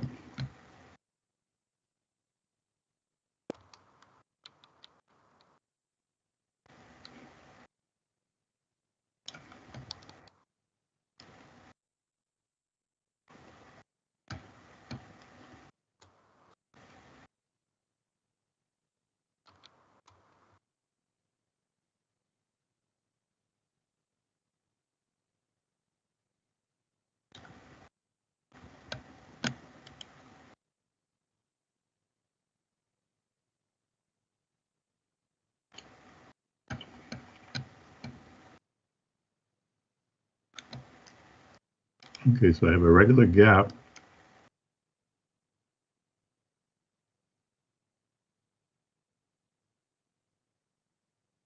And the gap is holding it right now.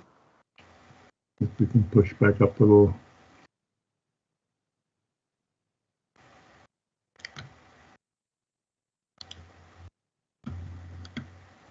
Okay, so that's a good retrace.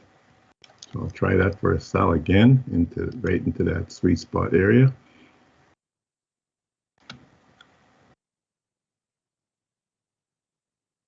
Stop would be above.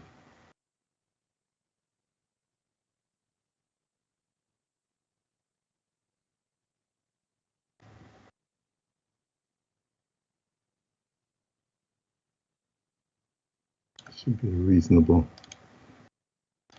area for a stop. Let's see if we can fall now.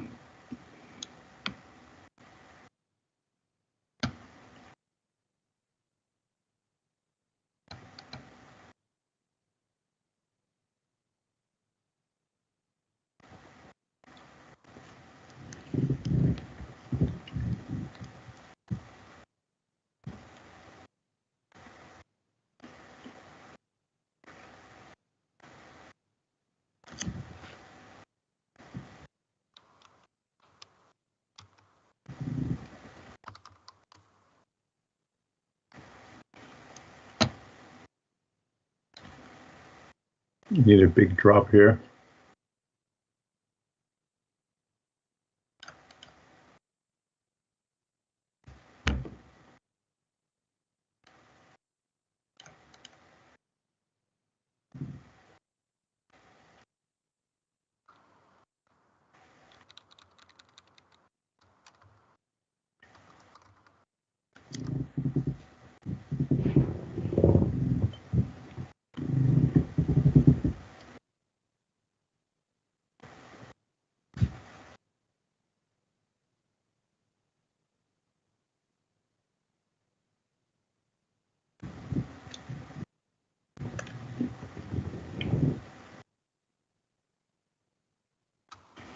Okay, they come up and touch the higher gap.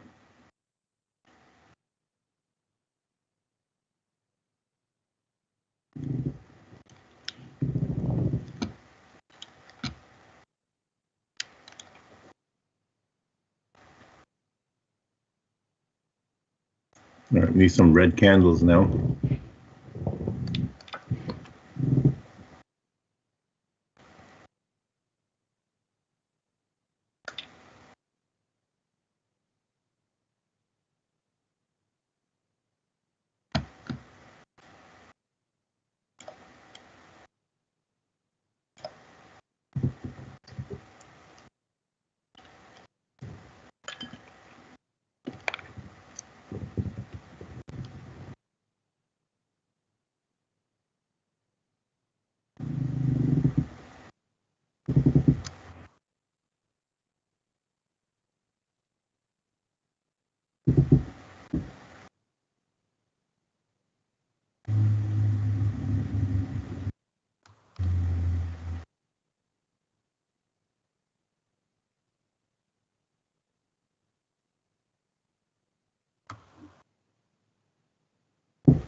Okay, they're certainly not making it easy for me today here in NAS.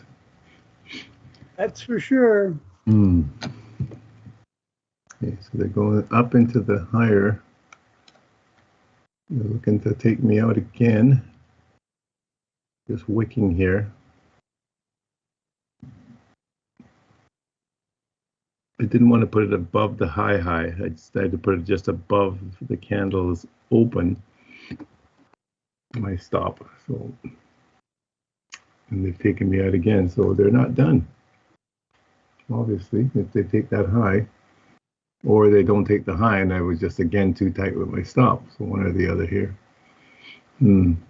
Interesting. Interesting. What they do. So was my stop not high enough? Well, What's been interesting, it's been wrong. inside my regression channel all along on this upward sweep. But, you know, as you say, A, B, C, D, E, either we've finished the E leg or it's going up some more to finish it.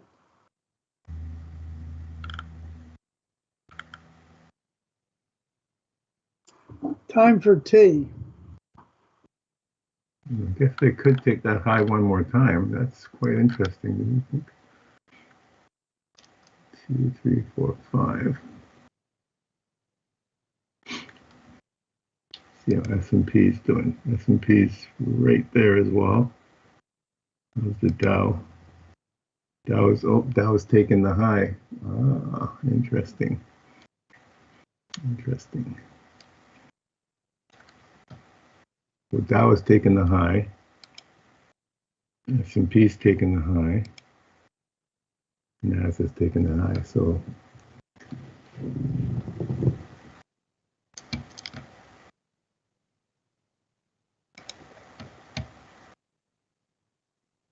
I'm thinking that we were done at this point again when I had a 1, 2, 3, 4, 5. They said, no, we're not done. Sweep these guys. Go back up, take out the high.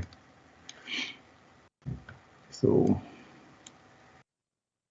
then we have to be done now at this point to come back down again.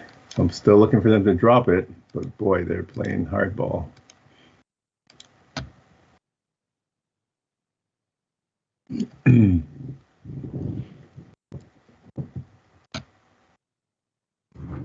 Another fractal.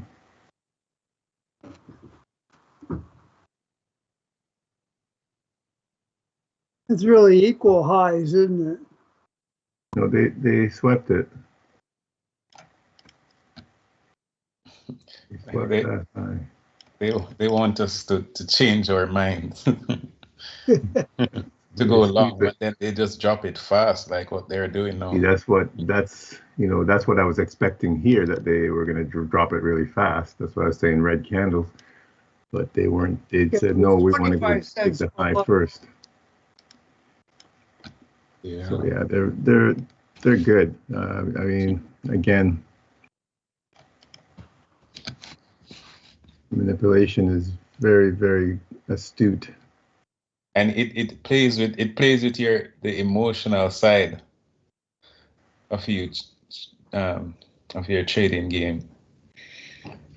Yeah, well, I just hate losing, and that's one of the biggest thing for me. You know, Yeah. I hate being wrong, but you have to accept that you're not going to be right every time. So I want to be right every time, but it's almost impossible. It's very difficult to be right every time. All right, yeah. So we've got a sweep, and the Dow did it first. We got the sweep, and then the S&P did it as well. We got the sweep, and now the NAS has done it. So this could possibly be our turning point. So I will do the same thing again, and this is all we do. You're not gonna get it right every time, so you try and try again. Unless you, of course, you feel that you've had it. For some people, it's 2 strikes, you're out, they stop. 3 strikes, you're out, they stop. I'm a diehard. I hate losing, so I'm always trying to get my funds back. But again, Bitcoin has been saving me. See, Bitcoin's doing it the way I expected. So that's the difference, right? Bitcoin said, you know what, I'm going to give you the money because I know these guys are playing games with you. So, yeah. So Bitcoin is making me nice profits. So I'll take the profits on Bitcoin. Well, you know, every day I learn something different, or a variation of what I have learned before. Yeah, just to, you know, show you like what my expectation was since they took the high on the NAS and so forth over here, and we go up this point, they sweep. So once they sweep here, then I'm looking for them to come up into a gap here and drop it. And so that's what I was expecting that the NAS would do right there. Right? And you see, Bitcoin is doing it. So okay, I'll jump into Bitcoin and I'll jump into the NAS. But the NAS says no, they want to go up and take the high one more time. So, you know, my expectation is that they're going to do it this way, like Bitcoin did. But my expectation didn't work out on the NAS. See, so how they swept here, and you would think that they would drop it here, but they don't. They'd say, we want to go back up one more time. And that's just the difference between them. So I win in one, I lose in the other, but my wins will be bigger than my losses when all is said and done, because I'm looking for, you know, a bigger profit. My loss is always going to be smaller then. So that's the beauty of that. I like that that approach where I would, you know, sometimes you try to find the right entry, but you get it wrong, or the timing wrong, so you lose. So if your stop is not too big, then it's not that bad, because when you get it right, then you can get a good run. That's the whole key to it. You know, if you're going to lose, make sure that your loss is not huge, because that means you can play again. I'm not trading NAS, but I'm trading Bitcoin, and gold mostly. I noticed something today, because sometimes you're there thinking that there's a double bottom, so, or equal lows, so price should go down there and get them. Price should sweep those lows, but then sometimes there's diversion with another instrument, and you don't realize, and you're there expecting the sweep on one instrument, and it's swept on another, and then, you know, you miss the move, because yes, yeah. And that's right. that happened with gold today, just earlier. But what are you using the divergence with gold? What's diverging with gold? Well, I'm looking at gold euro and gold USD, and I am realizing that there is some divergence there between them, because gold euro have had a equal lows, but gold USD had set the lows, but I didn't see it until it was too late. Mm-hmm. And that's what I was saying. When you're playing whatever instrument, you should have them side by side. The one that diverges, because that's what they do. They do that to fool you all the time. So yes. You need to make sure that you can see them both and take advantage of that divergence. So I'm taking some profit off right away, because I've lost so much on NAS they give me a little bit of profit there. I'll take that and look for them to continue falling. And again, I'm looking for them to come down. So in all this time, if I wasn't so bent on them coming down, I could have been playing this going up. But I at first I didn't think they would break that high, so I don't really want to play it up to come down. I want to play it to go down. So that's why I had to hold out for them to sweep. I'm still looking for them to go down, so I don't want to play that up. I'm looking for them to drop it. They sweep again, so now again I get my 1-2 here. I'm looking for them to drop it. So yeah, it's quite interesting here. So we're getting we've got our nice 1, 2, 3. So now we have what we would consider a classic 1, 2, 3. We get the sweep, we drop, we sweep, and finally here now. But we did get a retrace before this sweep back into the gaps, and then now we're looking for them to come down. So at this point, we could still get a retrace and then another drop. So that's still, yeah, that's why I took some profits off here, because we can get a pullback again before we drop, right? So take the profits when you can, because, okay, so I'm looking at the inverted gap here, and they could come squeeze back into that inverted gap at that point. Let's bring this guy down here. Don't really need him. Okay, so will they pull back again or not? There's also another gap here. So they're creating all these. See, they've got a gap here. We went right back into the gap and we're falling. So that might have been enough for them at that point. And then we're gonna continue down. So if we had gotten a deeper retrace, I would have jumped in with some more contracts to go down. So again, Bitcoin is really doing nicely for me here. So making all the profits back. Plus, so I'm going to bring my stop down into positive so that just in case they decide to come screaming back up, I don't lose a dime here at all. So that's the key.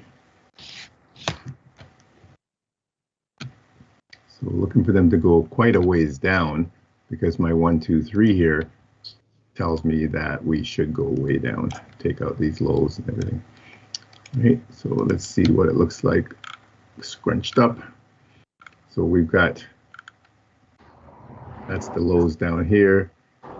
Got a 1, 2, 3 here. So this is a low-hanging fruit at this point for a TP at that level.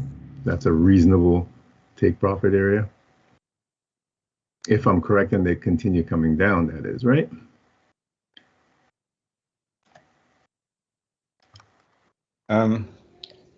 So make a point that you're always realizing that even though there is an algo time, it is not exact, because price is, or what price is doing is in my opinion have a heavier weight, or carry a heavier weight. Well, the algo time is not a set time. It's between Yes. Between an hour. It's an hour window for the algo to kick in. Whereas the macro is a set time.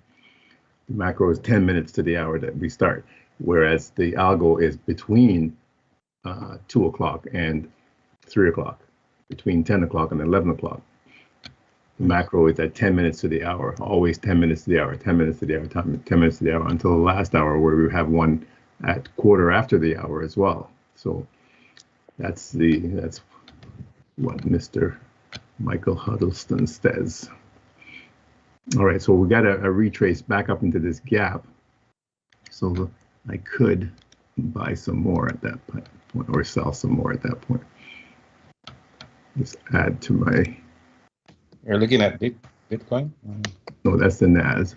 Oh, that's the NAS. So Okay. I guess Bitcoin is retracing as well. Bitcoin is retracing as well. So I could add to my kitty there as well. So they've retraced quite a bit here. So I'm not liking that retrace much. Wasn't expecting to do that big of a retrace, but they are. So they've come right through that. There's a gap there, and they've come right through that gap. But we could stay into the gap. You see, it's because they're just wicking it. So we can stay there and continue down. But that is quite the move back up there.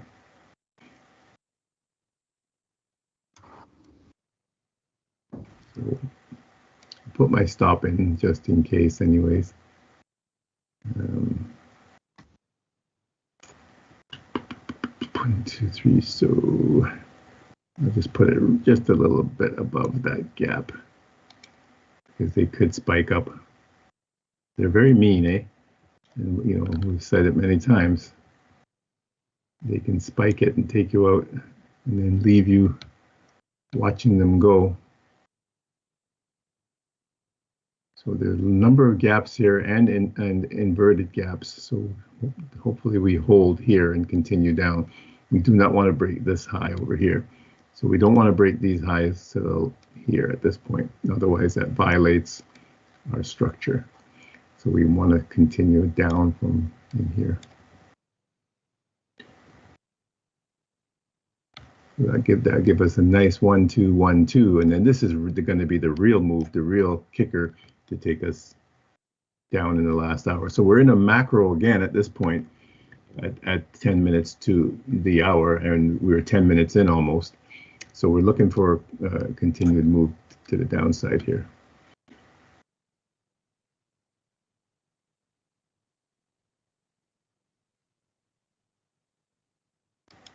I do not want to be forced to put my stop above the highs here, but might have to. Okay.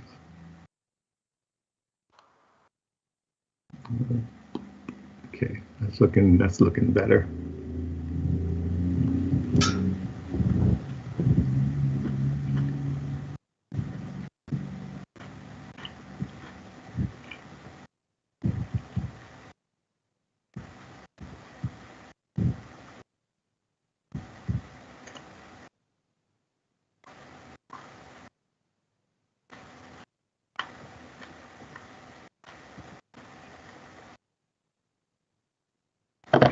So that's again, there's some nice profits I'm getting. Let's see if I can come down again. Well, I was just thinking about maybe taking some off at that low. They didn't quite make it there.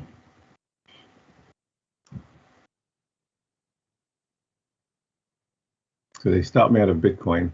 At least I was in positive. So they pushed that up quite a bit. So did I make a mistake by not taking some profits off here? Yes, I did. So, wow. Wow.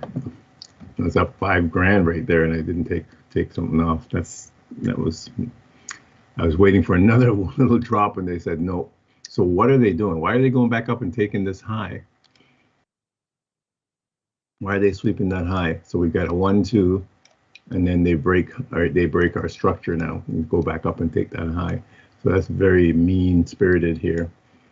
You know, I wouldn't expect them to take this high. I didn't expect them to take this high. So now that they've taken it, what are they doing? So we need to break this low. Again, the same kind of thing, and come down. Otherwise, we're inside a different structure and we're going to be going up. So which one is it?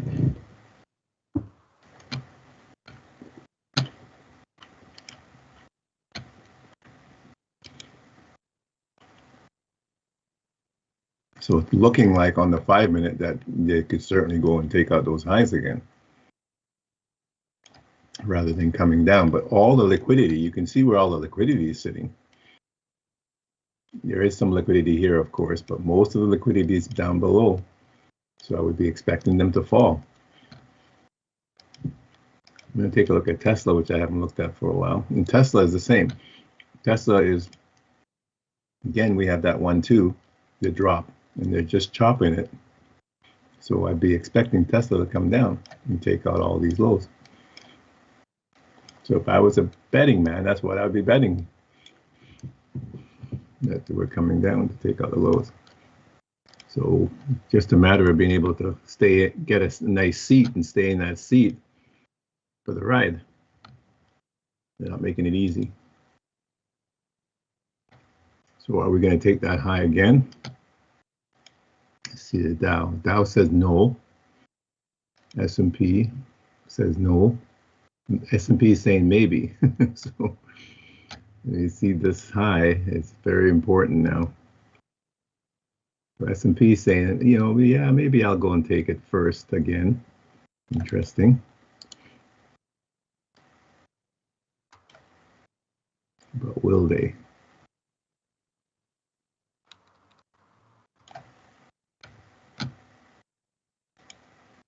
NASDAQ.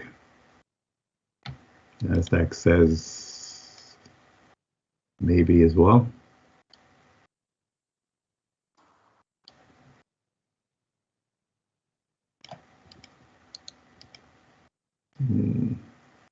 Interesting.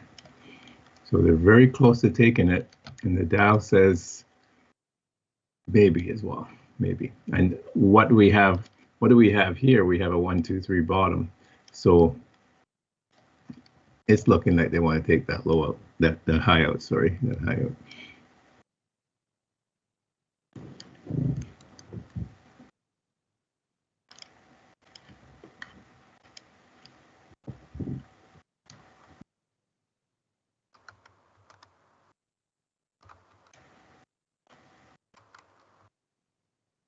It says it's pointing to us going higher here. Interesting.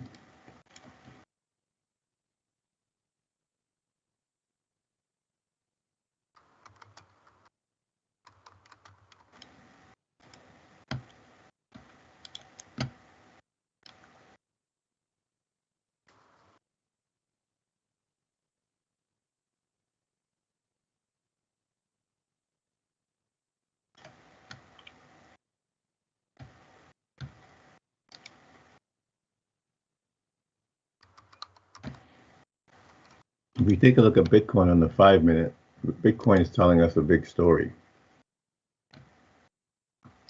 You can see the difference with Bitcoin and the indices.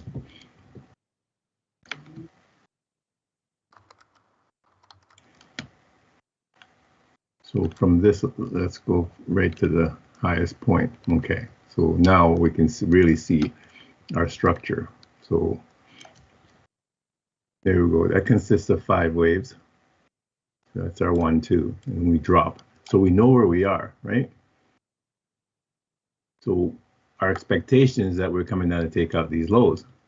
The only thing is, we have to be able to navigate our way into our seat, purchase our ticket, get a nice seat, and get this ride.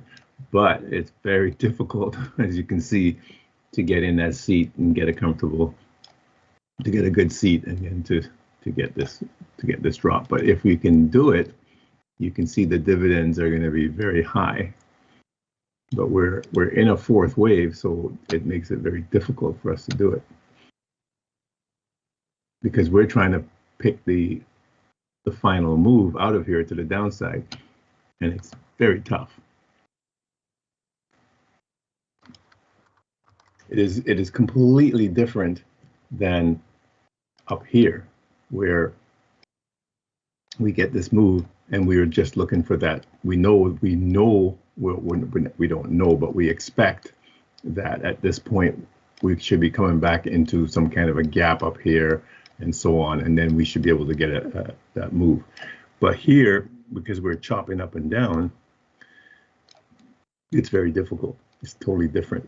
So it's difficult to get this move. But if you can catch it, boy, it's great. So that's the challenge. How do you catch the end of this move? So right now, got a 1, 2. Again, I wouldn't expect them to take that high, but they can, because we have a 1, 2 here now. Now they're doing this. We can certainly go and take the high again. So that's what makes it tough, because they took this high here, they took this high, make a 1-2, make another 1-2, and another one. You think they're going to go, but they say no, they're not done. So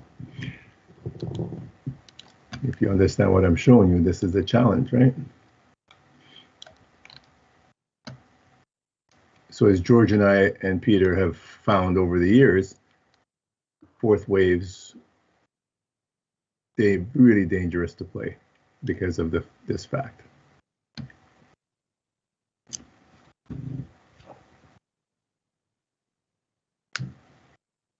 So at the opening of the market at 9:30 Eastern, you don't get this kind of chop in the fourth waves. Usually you're at the end of them, you're coming out of Asia.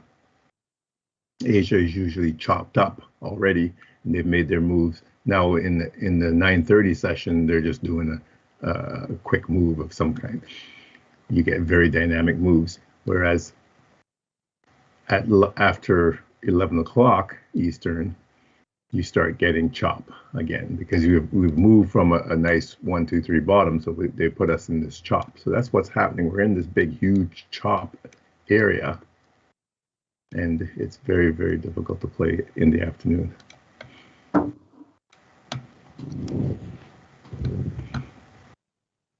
right, so currently 1-2, so it's still looking for them to go back up one more time, take this high, and maybe take this high.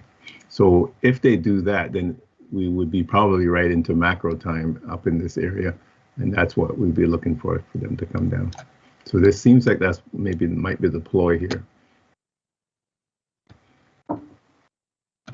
So the 10-2 macro is almost done. One more minute for that, and then we get a 5-minute breather, and then the 15-minute after macro, 15 after 3 macro begins till quarter to 4. Lots of stuff I just said there, but this is really amazing, isn't it? if is working. yeah, again, they don't make it easy for us, right? So that's the whole. Okay, so you see they've breached our structure, so they're not going back up there. We've got 1-2. We would expect them to go up one more time. They don't do it, right? We don't get our fifth wave, so they're breaching this level.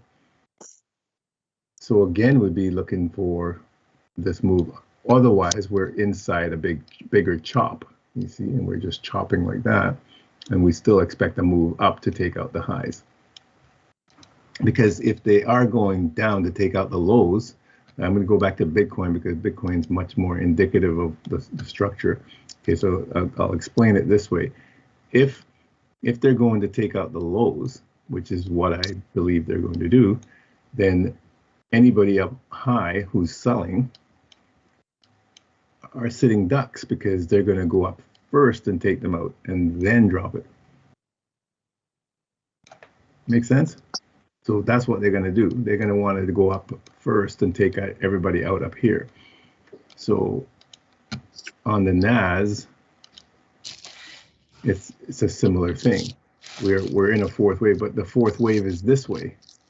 You see, on the Bitcoin, it's this way. Sometimes it's this way. So they're playing games. So the Bitcoin, you see, is sideways like that. Let's see how the Dow will look. The Dow is up that way, and the S&P is angled up. So the S&P and Nasdaq are in line. They're all three in the same way, right? Yes. So that's the difference. And so we know we're in a fourth wave, but again, we're trying to get out of the fourth wave to the downside, and they're making it very, very difficult. So if we're going to be dropping to take out these lows, the likelihood is that they'll entice everybody to go long. They, at this point, take everybody out who's going short, and then drop it down. So they kind of violate our structure in a way, Knock, knock. but not really that terribly Hi. when it comes right down to it. Machines aren't Oh, you're wonderful. Yay. In other words, No. expect the both out? unexpected when you're in wave 4. Oh, big time. It's just chop. So, Lennox. Oh, okay. Yes, sir. Okay. So then yesterday. we Oh went well, down like 20. earlier, you were just before this final drop. You see how far they take it back up. Yeah, just one sec. I think Stacy's got his mic on. He just Yeah, so it's Yeah. download. just mute him. Okay, go ahead. Sorry. Yes. So you see how far they took it back up. So you were saying it seems like they want to take the highs and they didn't. Yet. I'm referring to Bitcoin. I'm not sure if it's the same on the NAS. Yes, it would be the same because at this point, essentially they're chopping it in a fourth wave. You see? You see that? Well, And so we would expect them to go back up and take all the sellers. See? And then come back down, because what they're really doing is they're saying, okay, well, let's just chop them up here. And that's why we're expecting this to come down, but they're not coming down because they're just chopping it. You see, they're just chopping it up. So my expectation that we were done up here and looking to come down has been wrong each time because we're just being chopped. And so now I can see, you see what the problem is. Okay, let me go to the left edge of the screen. When we're here, like that, everything looks good. Like, okay, maybe at this point, yeah, we're done, right? It looks like, okay, you're done. And so we get a 1-2, we should be dropping, right? And coming down to take out these guys. That makes sense, right? But if they're manipulating it, then they can put us into a fourth wave here. And that's what they're doing. You see, they're just doing that. You see? So, and then they would take everybody out and then come down. But we don't know that they're going to do that at this point. So we are just going along with the chart, and we're looking, okay, we don't want them to take that high. So if they don't take that high, then we think, okay, great, they haven't taken that high. So now we'd be looking for them to go. But if they take the high, then you start to wonder, okay, what's going on? Why are they taking the high and not dropping it? So if they sweep the high, then you would think, okay, they swept it, great. So let's get a 1-2 and come down now. See? So at this point, you're still thinking, okay, maybe I was wrong here, and it's 1, 2, 3, 4, 5, and now I should go. But they have something else in mind. They're saying, no, let's make them work, and they're going to go back up again and take out these interim low highs, and even go higher and take out the highs again. So you see, every time you think you're done and ready to go, they're saying nope. They have other things planned, and that's the problem. They're putting us into a fourth wave and chopping it up. They're manipulating. They're accumulating and manipulating, as they say, right? And that's what's going on. I was wondering about what is a characteristic of a good chess player, because I'm wondering is there any relationship between chess game and the market? I would think so, and the characteristic of a good chess player is thinking ahead, right? And it's similar with an AI program that beats a human in playing chess. The computer can see, maybe hundreds of moves, maybe more, than a human can ahead of time, right? So you're looking at the board and you're always planning ahead, because if you don't plan ahead, then you're basically a sitting duck. So this is the same kind of thing. You have to look at all. That's why I keep saying you have to look at all the possibilities, because there are a number of possibilities each time you look at the trade. So when I start seeing them sweeping and then dropping, and I'm looking for them to drop. See how they make it look like they're going. So you're lulled into thinking, okay, maybe I'm right this time. So all they're doing is sweeping. You see? They're just sweeping these guys. So they go back up again. It looks like we got a double 1-2, and now we should go. You see how they're doing it? And then all of a sudden they go back up and sweep both. It's like, okay, wow. All right. So that's why I was taking profits off quick. And then that last hit over here, I didn't take my profit off. That was a big profit too. And I get taken out. So they're just manipulating everybody in here, and just very, very sneaky. Yeah, that's all I can say. They're very sneaky. So now, again, I can see what they're doing. So I would expect them to go back up, take everybody out again. And before they really drop. Oh, that's the NAS. I'm looking at Bitcoin. And it's the same in Bitcoin, right? They're manipulating in such a way to take everybody out who's selling up here. They'll take them all out, and then we'll see the drop. Again, and even after all that analysis, I could still be wrong. There's nothing that says that I'm right. But if you look at the all right, let me look at the 5 minute. The 5 minute is giving us a better story, because you can see the overall picture. They should. I mean, they can go back up, of course, and sweep again, but yes, they really should be going down. Yes, but you see, there's room there for them to come up. To go back up, yes. To go back up, right? And that's the ploy. So once you can see it, and sometimes it's really difficult to see, but again, what's controlling the move is this guy. So we dropped. So now we know that we're expecting another drop to take out the lows. The only problem is getting in, like I say, into that seat to get the ride. But we're in a manipulation area, and we've been in the manipulation area since we came on at 1 o'clock. And this is the challenge, to stay alive in a place. So that's why I'm just trying to get quick profits and take them, because now that I see what they're doing, I can do that, take profits off here and there, but I'm also waiting for that final seat, as it were. But sometimes it happens and so sometimes fast. You miss it. Yeah, sorry, because it's happening so fast. Yes, because they move fast, right? Once they've got everybody cleared out, they're leaving quick. They don't give you much warning. The whistle goes, that's it, you're done. So yeah, it's very interesting. So this is how you can come in at these levels, and you can play both ways. So if we had realized that we were being manipulated this way, we could have played up, we could have played down, and so forth. But you have to be quite nimble to do that, and you take a lot of risks doing that as well, right? Because you can get stopped out a lot. I've been stopped out a number of times so far, but I've also made some nice profits.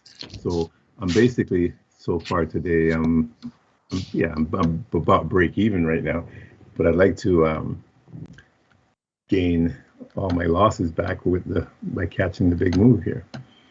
So now I have a 1, 2, 3 bottom. So it looks like we're heading up to take out the highs. See? So that just makes it clear. So I could play that to the upside, like I said, but my best entry would have been in this move here, right? So you can clearly see that the best entry would have been in here to catch that move. So this one is the same. They did that. So if you wanted to play that to the upside, that would be it. But we were thinking that we were coming down, so we weren't expecting us to go back up and take out the highs. So it's always easy after the fact to say such and such and such, but when it's moving for real, this is where the proof is in the pudding. Can you actually see what's going on and take advantage of it?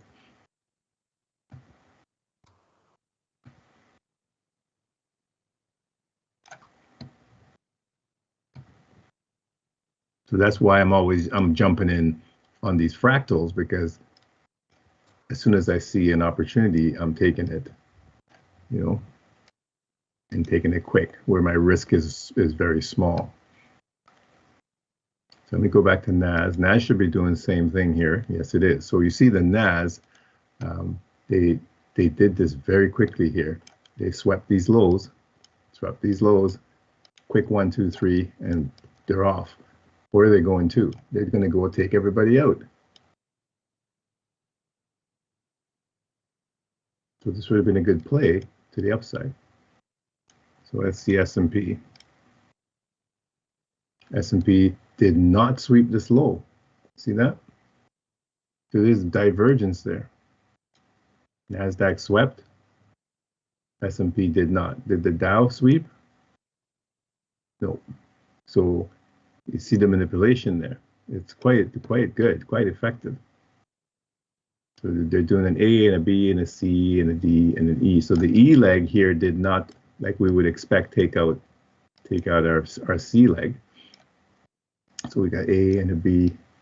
I'm going to just put them there so you see A, B, C, D, right? So now we would expect that we would get 1, 2, 3, 4, 5 and go up, and then get 1, 2, 3 here to come back down. So the manipulation is beautiful when you look at it, when you really see it. So on the S&P, they did the same pattern, A, B, C, D, E, and they did not take out C with E. But on the NAS, they did. See, that's what we would expect. We would expect the E to take out the C, and they did it on the NAS only. We would expect D to take out B, but did they do it at all on any of them? Let's see, Dow. Nope. That's S&P. Nope. So they left that one is intact. They left those guys. A is taken out by C. That all of them took A out. And now we would expect them to take out D and B on this move up.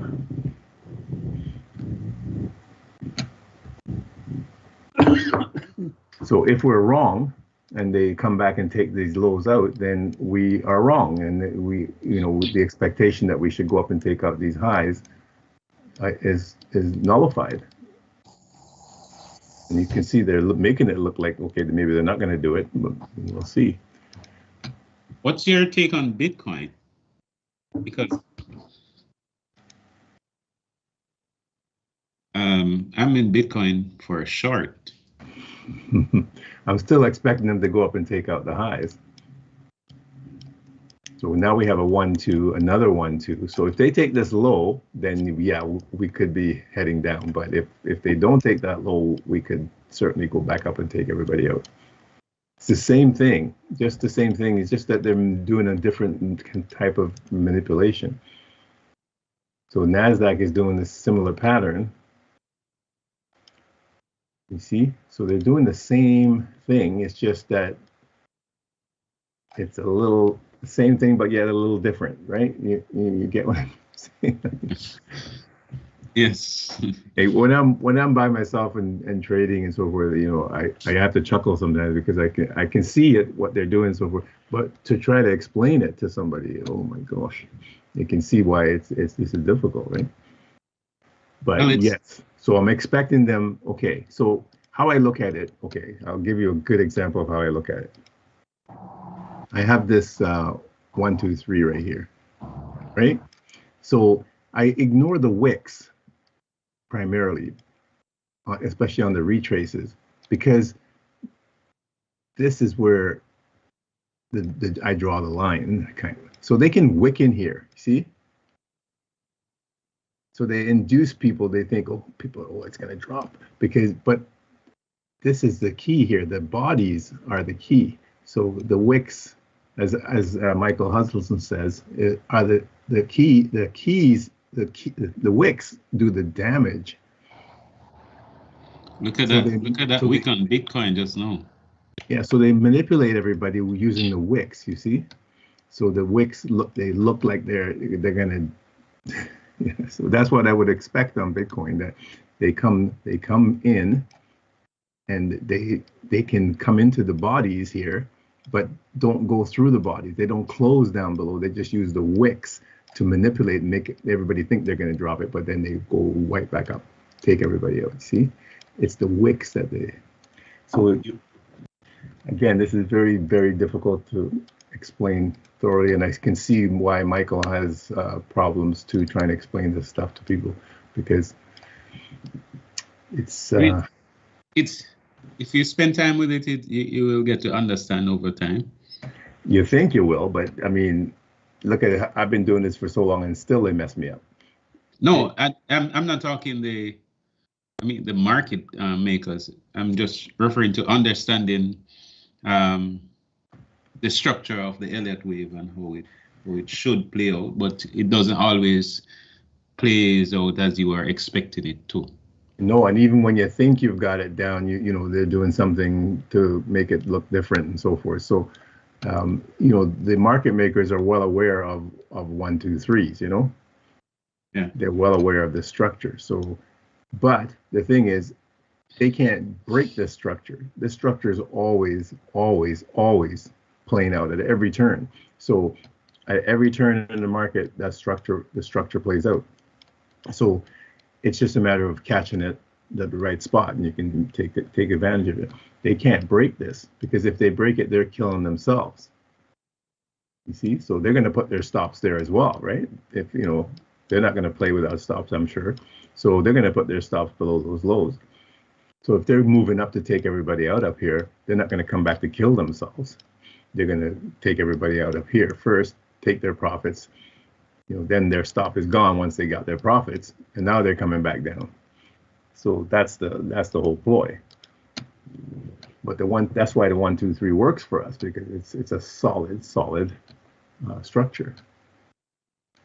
So we've taken out most of the highs, except they didn't take out these guys up here and these guys yet. So are they going to go up there and do that? See, they're making it look like they're not. We're at 3:30 now, so we've got 20 minutes before the macro. So now it's disconcerting, because now they're breaking the lows here. So what are they doing now, right? By breaking these lows, everything is changing. So we've swept these guys, but we didn't sweep here. So I would have expected them to sweep that one as well. Maybe they'll leave these guys alone, but at least sweep these ones, but they didn't. So are they done? So if we sweep these guys, and we have, then the only thing we can look for now is a retrace to continue going down, because we wouldn't expect them to go back up now and take these highs. I'm in a sell. So you were able to survive this spike.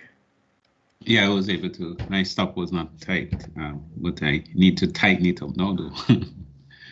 Yes, because they come back up in a hurry here. So we've got a gap here. So I would look to sell in this gap, because I would not expect them to come back up and take the high again. But I could be wrong, because they've taken this low.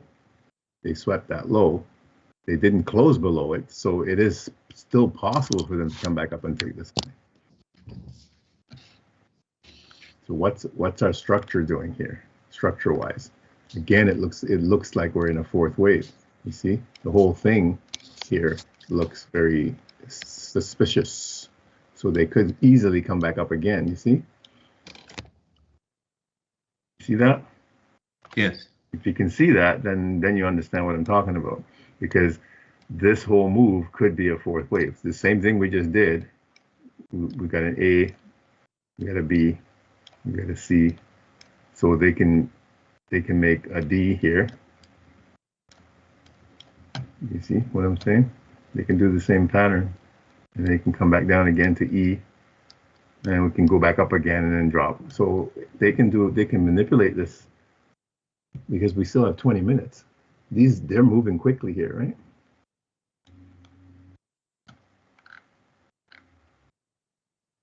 So that's the challenge, to figure out what they're doing. So we're right in the sweet spot for a sell. So do I take a sell? It looks really good that I should be able to sell it here and come back down, take out these equal lows, right? So I'll try it. I'll sell it. I can click that button, and and see if I can survive in here. So let's see if I can survive the drop and get that drop. So I don't want to put my stop too far up, just above the open of the middle candle. I technically should be putting my stop at least above the middle candle. So you see, I'm dead in the water even putting my stop up here, it looks like. So that's where my stop should be. And I would be dead right there. So it looks like they're going much higher than I would have expected. So there are other things in here. They have, let me just take that off here. So they have, okay, let me mark it up because there are inverted gaps here. So they use these inverted gaps to come back into as well, not just the regular gaps. So you have to look at everything.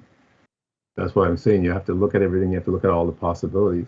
So by me getting in the middle of this gap, it looks pretty good, but they can use the other gaps up here as well and use the wicks as damage to take people out. So they've essentially taken all of the sellers out because most people are using this gap to enter. So if you enter here, most people put their stops right here. So they go up and take you. So now we would expect them to drop it and take out these lows. Will they do that though? We'll see, right? So my stop now should be, will my stop be safe above this high? I don't know, right? They could still go up there and take you out. But I would be expecting them to drop it now because this gap should hold, this inverted gap should hold price back, but we'll see.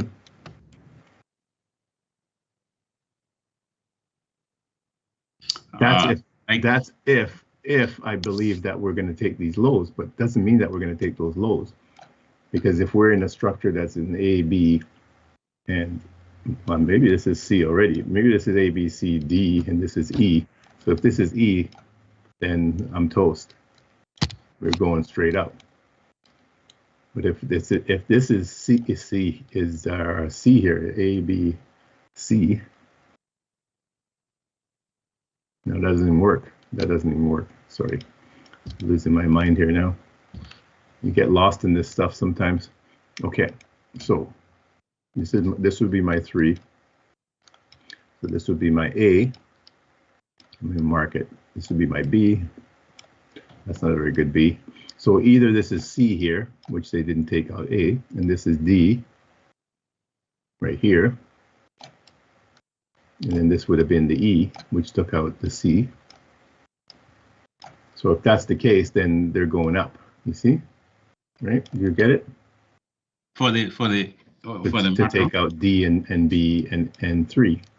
3 A B C D E. If that's a correct count. So this move down is just going to be a 1, 2, 3, rather than them sweeping the low again. And so it wouldn't be good for me to be looking to go short here. You see? It still look a bit flat at the top. Yeah, this is a tricky bit in here, but it looks like they were done here too. So that would mean I'm going to get stopped out here. It looks tricky. Should have taken my profit off at that point right here because there is a gap here, and they've come back into that gap with that wick. So this would be a buy rather than a sell. They're going to go up and take out these highs. So I might have missed my chance to get out right there. So I just, I'm just looking at it. I was just jumping in quick to see if that was so, but this is kind of like a test. But yeah, so this is a turn of events where this becomes a new 1, 2, 3 bottom. And we're looking to go up. So you see how complex this can become. But at the same time, though, Lennox, you're looking at Bitcoin, right? Yes. There was a sweep. There was a sweep to your at the bottom there. Yes. Wasn't there a sweep right there? Yes, they swept there. Yes. So them going back up couldn't it be a move to continue down if we had completed the 5-wave structure going up? I'm just looking at different possibilities. And you have to. Yeah. No, I'm going to exit if they come back into this gap, because they're going to give me a reprieve here to get out. But because I think we're going back up. So we were at 337 right now. So yeah, they can still go up, take everybody out to come down. So that's what I think they're going to do. So I'm going to, if they come back into this gap here, right here, I'm going to take a buy. Okay. But I might not get, they might not come back. They've already come in once, they might not come back twice. So let's see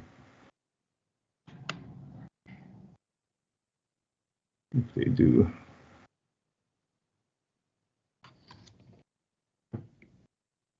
Okay, inverted gap here, and there's inverted gaps everywhere here. So this is very touchy stuff in here. Let me just quickly look at the NAS. So NAS is breaking to the downside now. Interesting. So what's going on there with the NAS? So lots of liquidity sitting above. You see that?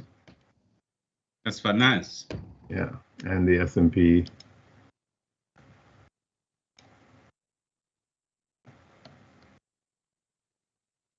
Yeah, so it looks like I didn't even get a chance in Bitcoin to get out. It didn't come back. So yeah, I think they've swept this low now on the NAS and the S&P. They swept this low. So we're going to be heading. Looks like we're going to be heading back to the upside. NAS. They didn't take the low on the NAS. So you see how they played the games there, right? And on the Dow, they swept as well. So NAS hasn't swept. So far the NAS is lying because we haven't got our structure, whereas the S&P is telling the truth because it gave us our structure, you see? So our structure is intact here, and maybe they'll tell the truth on the NAS in a minute. That's our structure correctly. So on the S&P, on the NAS, they still haven't broken it. So we're still not telling the truth on the NAS until they break that low, which they might not do, which we expect them to do. So I know this, like, we were talking yesterday in our meeting about, trying to make this easy and simple and so forth for everybody, but this is not an easy and simple thing. It's a very complicated, complex stuff. So I don't know who's with us today. Not enough people here today. Stacy's not even here anymore. We wanted to have a chat with you guys after the session was over today, but you're the only one here, Omar. And oh, I'm the only one. Yeah. So. Oh, and George. Well, I mean, George Armin just came in, so yeah. So we could talk with you and Armin after after the close today. Yes. Would be nice. All right. Okay, but my so they. Mm-hmm. Oh, no, you can go ahead. Go ahead. No, I was just thinking that my take on it, I know it's not easy, but the Elliott wave theory holds true, but to play it, it's not easy because the market makers will manipulate the market to get you to think otherwise, that your structure will not play out. And I mean, the structure might not always play out, but it plays out most of the time. Yes, that's it. Yeah, that's the game. Yeah, I no, you have preached the structure to me, and I have become a believer in the structure because I'm seeing it being played out all the time. But yeah, you see it for yourself, so you know. Yes. So if persons are not seeing it, they have to be on the charts and spend the time to understand in real time what is happening. Okay, so look at how they're making a liar out of me here. The expectation was that we would go up and take out the highs, right? And Yeah. now they say, oh, you know what? I think Lennox has figured us out, so let's just go. Let's just go down without even going up there. So you see how they didn't give us 5 waves here? We would okay. So if we consider this our 3 at this point, and we get the A, the B, the C, the D, and the E, then we would expect that we would get 5 waves here to take out these guys, right? You're looking at. But they don't do that. This is not NASDAQ. NAS, yes. You see? So we would expect that they would go up one more time, take everybody out, and then drop it down. But they don't do that. Lennox, I put a 5-minute chart of the NASDAQ in the room, and I have 2 blue lines on it indicating the Tom DeMark trend lines. And once you've identified the first E, it does show that you get a breaking of the Tom DeMark line. It's not the cleanest one in the world, but it's there anyway. And now we're going down. Yeah, well, they've messed me up completely here because Oh yeah, well, my expectation here is that we would go up one more time. You see, to take these guys out, take everybody out who sold. That would be the logical thing that you would think they would do. They don't do that. So now they come down, take the buyers out, make our 1, 2, 3, and now they're leaving. So you see how the manipulation is just beautiful on their part, because all us guys are sitting here looking for this move and nobody gets it. So on the Dow, look at the Dow. The Dow is the one that came the closest to going up. See that? But they still didn't take those highs. And you would think they would take them because they're relatively equal highs. So everything is looking, really good there. The expectations that we're going to come down, but they manipulate it. So it's very good. I have, again, I have to applaud them on this because I was just wondering if going up on a higher time frame to get a better understanding of if it's going to be reversing itself is one of the possible answers to the question. Well, you can certainly go up on the 5-minute here and so forth, and you can put the Tom DeMark lines and so forth. So if I went here and put the Tom DeMark lines on the 5-minute, then we would look for a breach of this break of this trend line right there, right? So we drop to the 1-minute, we look at our trend line, look at where it came in, you see? So that works on that for that move, right? That's perfect. Yeah. So it is working that way, but you can see it on the 1-minute. You don't have to go to the 5-minute to see it. The only thing is, once we get a 1, 2, 3 here, I'm on the Dow here. Once we get a 1, 2, 3 here, the expectation is that we should get 5 waves. But the reason why we're not getting 5 waves is because we're in a 4th wave. Exactly. Yeah. So there's no guarantee you're going to get a 5-wave structure in here. And this is another thing that's really difficult to understand. When you're inside a 4th wave, there's no guarantee. See how they didn't give us 5 waves on each of these legs? Because it's just an ABC structure. It's not an A, B, C, D, E structure. It's not a 1, 2, 3, 4, 5. So that's the big trick and difference. So it's very, very, this is, like I say, very difficult stuff to explain. Oh, sorry. Mm-hmm. Lennox, you're looking at the 1-minute, right? Yes. Okay.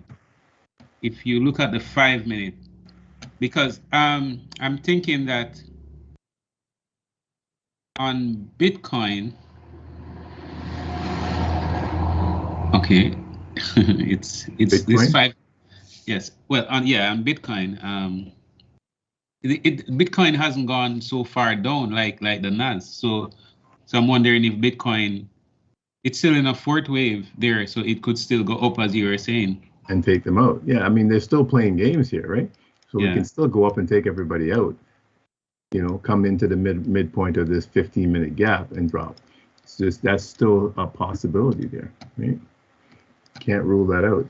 So this gap is a 15-minute gap that I have here. But most of it has been mitigated. This gap really should be way down here down at these candles. This is how it's supposed to look, way down here. But I put it above the first highs here because it's already been partially mitigated. See, so now I've messed it up. I can't get up there anymore. But it's there.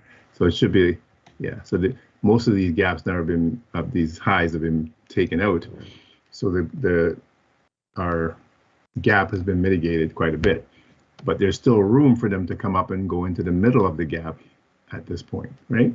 So they can still scream up here and then come down. That's the 15. Yes. This is a 15-minute. Okay. Yes, because I can see the 1, 2, 3 at the top there. So we are in a fourth wave here on the 15, expecting a move to the downside, but they can go up first. And they can go up first. Yes. Yeah, we only have a few minutes here, so they might just do that still. They might just scream up, take everybody out, and we can still come down. Okay. So it's a tough one right now. I'm in the short, so I want them to come down. All right.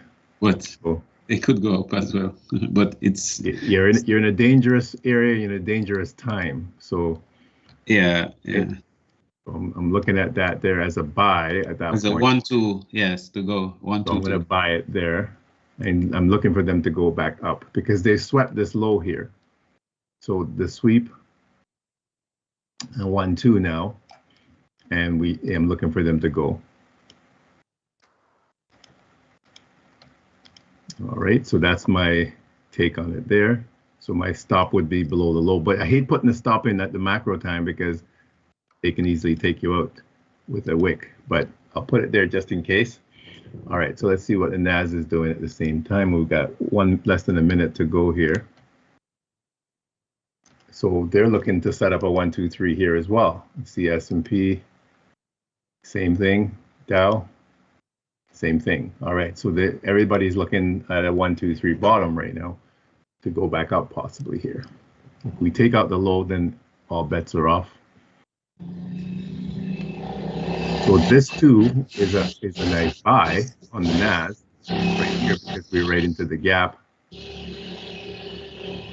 Also an inverted gap there, so that I just missed my opportunity to buy, I think. Can I get in? It's got 9 seconds. If I can drop back a little bit further, I'll take it. Okay, I'll take it there because I'm really expecting them to go to the upside here. There we go. I'm making some nice profit right away. Take a partial here if I can real quick.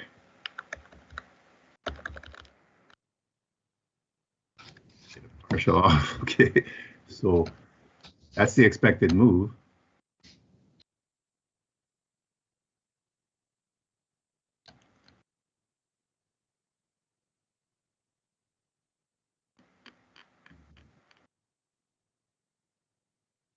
So we're looking for them to go and take out all these highs up here.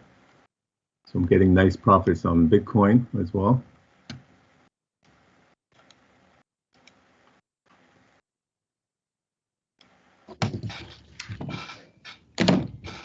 That's why I was saying it's a difficult one for you to be selling at that point because of the fact that we got lots of liquidity to the upside. Oh no, I was in from early. I was in from the top. Yes. Yes. So hopefully you're taking some off down here. So yeah, now I'm good. I can go into positive here just so that I don't lose because I hate losing.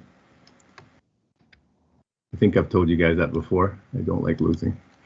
So all right. So now finally I'm kind of in a good spot. It looks like. So you can see now the whole structure. And then they chop it.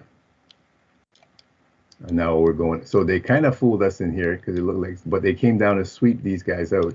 So now we would go running up to take out all the liquidity up here and all the sellers.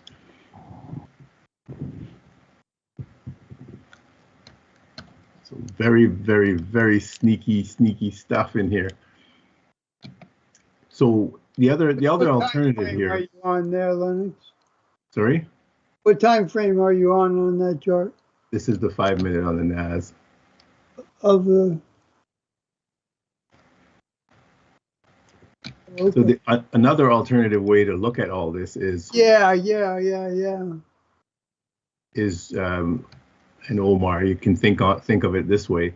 Suppose we saw this and we waited for all this move, right? And then we're looking for them to take liquidity up here. Let me just make Yes. a straighter line here. Suppose we're looking for them to take liquidity up here. We could have just waited for them to come and take the liquidity here and then jump in finally here without playing in here at all. But you can see that it would make for a boring session. Yeah. You know what I mean? The timing of the entries is important, especially Yes. when you realize that you're in a fourth wave. Yes, so this is the macro kicking in at the 10 minutes to mark exactly. So this is time. This is time kicking in right now. So everything is based on time, and then it's price. Time, price. So time says 10 minutes to the hour, the last hour. Price will move. And what's price moving to do is to take out liquidity. So we could wait all this time till 10 minutes to the hour. So basically we could say, okay, let's come on at 1 o'clock Eastern. Where's 1 o'clock Eastern? Right here. Let's come on at 1 o'clock Eastern and look for a quick move of some kind in the algo at 11. We could say, or we could come on at 11 and say, okay, let's look just for the algo. So 11 o'clock is here and just look for an algo trade. Sometimes you don't get one. Right? This wasn't a very good one today, right? And then we'll just wait then till the end, till the macro at 10 minutes to it to catch the move. But sometimes you don't get a good macro either. So, there's no guarantee, right? This one was a good one. It sets up. So they're very good. They're very sneaky. They're very good. And yeah, it's like I said, it's very difficult to. One moment, I'll go back. Rain is coming down. All right. So I'm going to bring my stop up high because I don't want to lose out on this profit here. I wouldn't expect them to come back this far down, but they could, right? Yeah, see, they're coming back already. So yeah, they can take me out and continue back up. Wow, that's super. Look what we found. Yeah, that's really close to getting me. They might come and get me still. It's one of the reasons I hate moving my stop so much, because that's what they can do. So I made some profit there, no problem, but they're still going to go higher here. So now it's harder to get in at this point because where do you put your stop now? I'm still in Bitcoin, so I'm good. So Bitcoin came down as well. So all they did there, you see that? They just came down. It's like, oh, Lennox just moved his stop. Let's go get him. It's hilarious, right? So there's our 1, 2. Now we get a 3, 4. We could chop up in here for a little bit, or they can just go straight and continue to take out the highs. So I would expect them to continue going up. So can I get in again? Let's see. Boy, it's a tough one. There's a little gap there. So they did come back into that gap. So one of the things I could have done here, George, this a little thing. The gap here is that wide, so that high, I should say. So you can use the midpoint of the gap as a. I could have put my stop here. That's the kind of thing I was thinking for your next stop. Yeah. Yeah, I could have put my stop in the middle, down below the middle. But look what Bitcoin's done for me. That's a beautiful. So there's Bitcoin. So that gave me beautiful profit. So I'll just take it there and close it because they've swept everybody out, right? That's what I was expecting. I could have put a target on for that, but look at that. I got extra by now putting the target. So NASDAQ, I would expect them to do the same and go up and sweep everybody out as well. So I could have jumped. They just took me out by a tick here on my stop. Yeah. But yeah, so I would expect them to go back up and take out these highs as well. But you can see, you know, how difficult this is to explain and to people what's happening, because when you're in it live and it's moving, people can't figure this out. They can't understand what's going on. But I started to see what they were doing, and even when I thought I knew what they were doing, they still did something different. So they were coming back to take the liquidity down here that I wasn't even looking at. You see, because we're way up here, and if I'm looking at this realistically, I would say, okay, since we're up here, there is a gap here. Okay, so I would think, okay, this gap should be used as support, and we shouldn't be going through it. So at this point, when we get this 1, 2, 3 here at the end of my A, B, I'm going to do this again, B, C. I'm going to show you what I'm talking about, D and E. At this point, I'm thinking, okay, this is it then. I see what they're doing. I should get a 1, 2, 3, 4, 5 to take everybody out, right? That's what I would expect. So they don't do that. So they don't give us that. And then they start breaking down, taking out E. Okay, so that means they're coming down then, and then we should be going down. But no, they said, no, we're just going to take these guys out and then turn it around and go back up to take everybody out. So very sneaky stuff here. So how you label it is a challenge to label it in real time. Yes, and in real time, like I said, it's very difficult because all you're seeing is this at the right edge of the screen, right? You're just seeing that movement. So now you're thinking, okay, and I went over it before, but it's the same thing again. Since you've got a 1, 2 down here, get my other marker. Since you have a 1, 2 down here, and this move, so we're expecting them to take this high, yes? Right? That's our structure. So we would expect them to take this high once we drop back. So if we can see that, then when we get here and we're taking that high, we would expect to come back down. That's just normal. That's just the expectation. But if they're going into a fourth wave, then it's a whole different ball game. And Lennox, that's where you mentioned about the inside and the outside, because the one at the top there could be the number 3 point. This could have been number 3 here. Yeah. The next no, the other this one. Yes. Yes. And so that's what's tricky. So yes. Look at how what they've done here now. The NAS is not even going back up to take out the highs like Bitcoin did. So what are they doing? See? So Bitcoin screamed up and took out all the highs as expected. So that's why I love Bitcoin, because Bitcoin's always kind of doing what I'm expecting to do, whereas the NAS sometimes doesn't do it, and the S&P doesn't do it. So S&P, we would expect them to take out these highs. They're saying, no, we're not going up there, at least not yet anyways. So we've got 1, 2, 3. We still would expect them to go up and take them out, right? So if they don't do it before 10 minutes after the hour, then it's likely that they might do this as a inducement for the longs into Asia. And because we expect price to fall, then the inducement is for everybody to go long, right? You get it? Yes. They induce them to go long, and then they turn it around and drop it. So they might not take them right now in the macro and leave them alone. But Bitcoin has already made the move, taking them all out.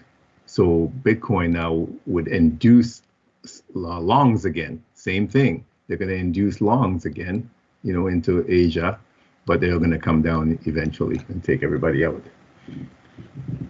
So that's what I would think they would be doing. So this is chess, and you're trying to think ahead of what the possible next moves might be. So that's why I'm always marking it up and saying, okay, I think this is what the possible move might be, and so on. This is possible. But when you break it down to one candle, like on the 4-hour candle, there's only three. Remember, there's only three things it can do. It can only go up, down, or stay one spot area. That's it. That's all the candle can do.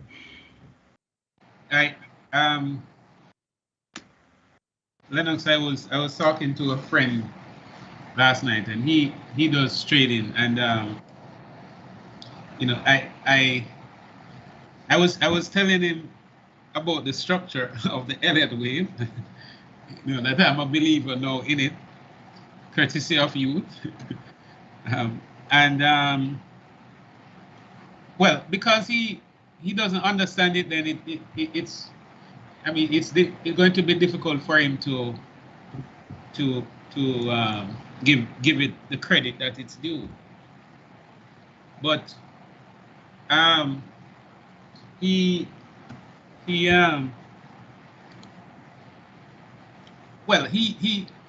using a strategy, and he's saying that strategy works on the US 30. And I'm saying to him that if you have a good strategy, it works on anything, no matter what instrument it is. What is your take on that? It should, but maybe it's just specific. That could be just specific to that particular instrument. Yes, but a strategy should really work on any instrument, just like all of ICT methods. His turtle soup and all that kind of stuff that he calls his methods, his models. They work. It doesn't matter what the instrument is, really, right? Yes. And just like our 1, 2, 3, it doesn't matter what the chart is. If you didn't know that this was NAS, this could be anything. So I said the same thing to him. If it wasn't labeled, then you wouldn't know what it is. Yeah. And that's the power of Elliott wave. It doesn't matter what the instrument is; it's always doing the same structure. So when we see our 1, 2, 3 at this point, we expect this move, we expect a retrace, we expect another move to take out this high, and that's just the simple of it. The expectation is that this high will be taken once we have this and this move. We know we expect a retrace, and then we expect this high to be taken.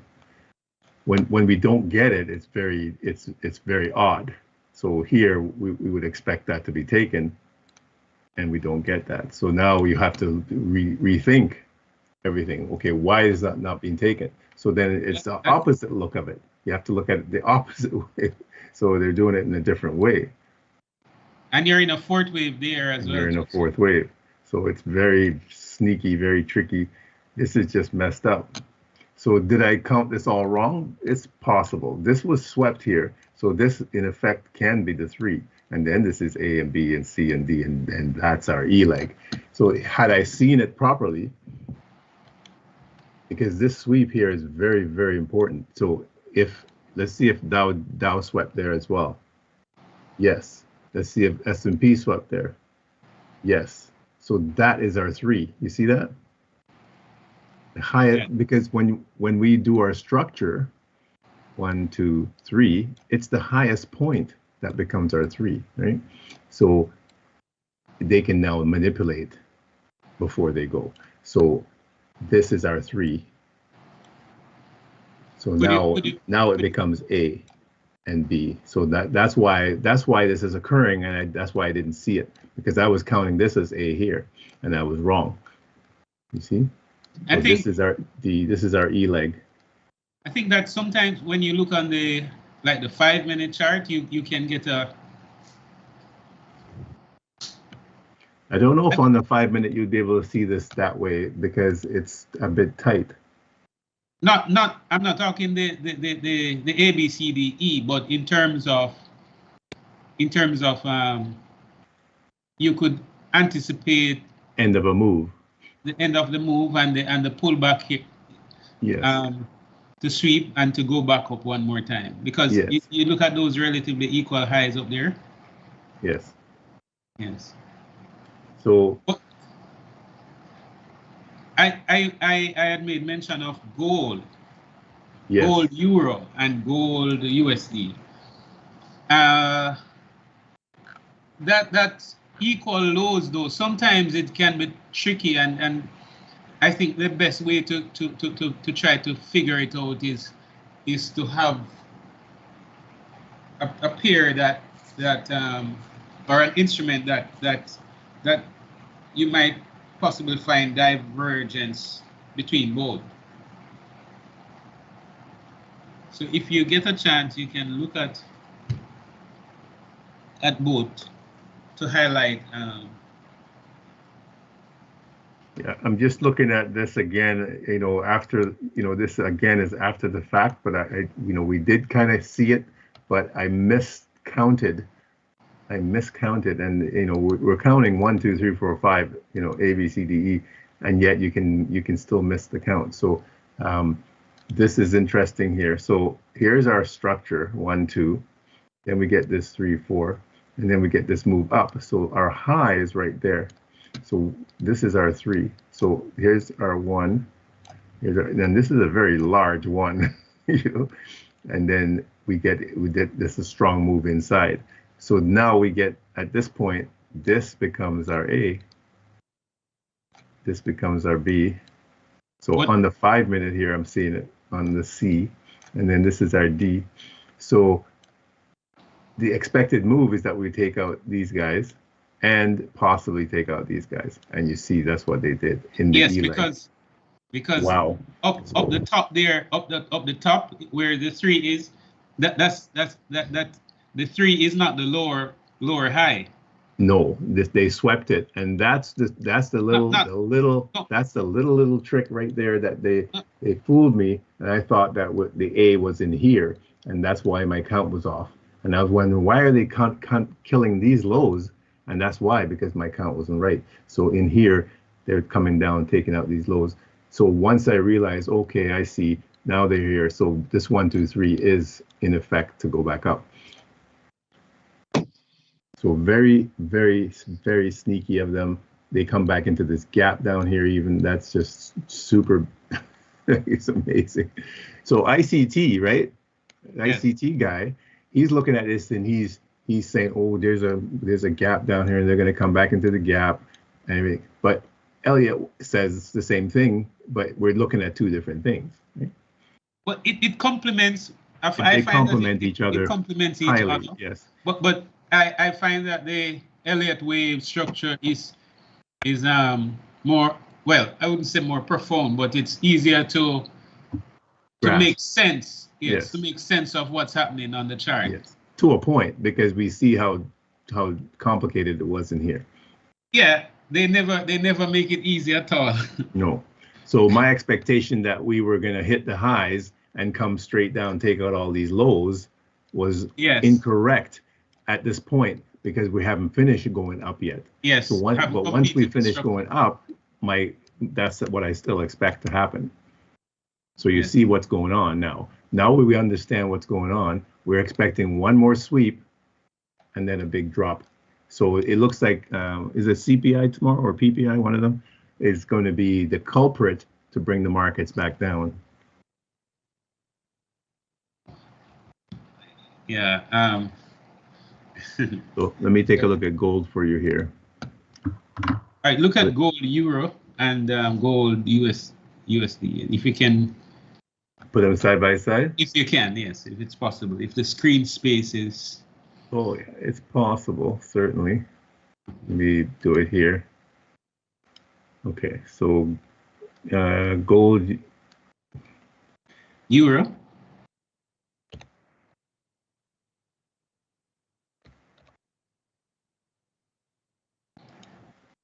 There's gold euro, and then let's put gold here. The thing though is that I like to see the whole entire structure. So it's when what time frame are we referring to? 1 minute. Yes, I like to look on the chart like that. So yes. So from the bottom there, if you notice that, well, from seeing it, I can't see the labels, but I know that gold euro is on the left, right? Yes. Yes, and no, you need to come back.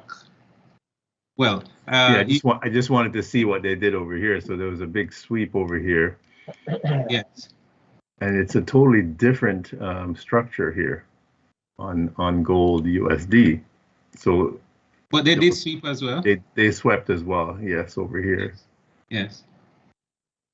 But you can see gold USD gave us a clean 1, 2, 3 here, whereas here it's very choppy and not so clean. So that's a big difference. And that is why I was in the move. I was in the play there.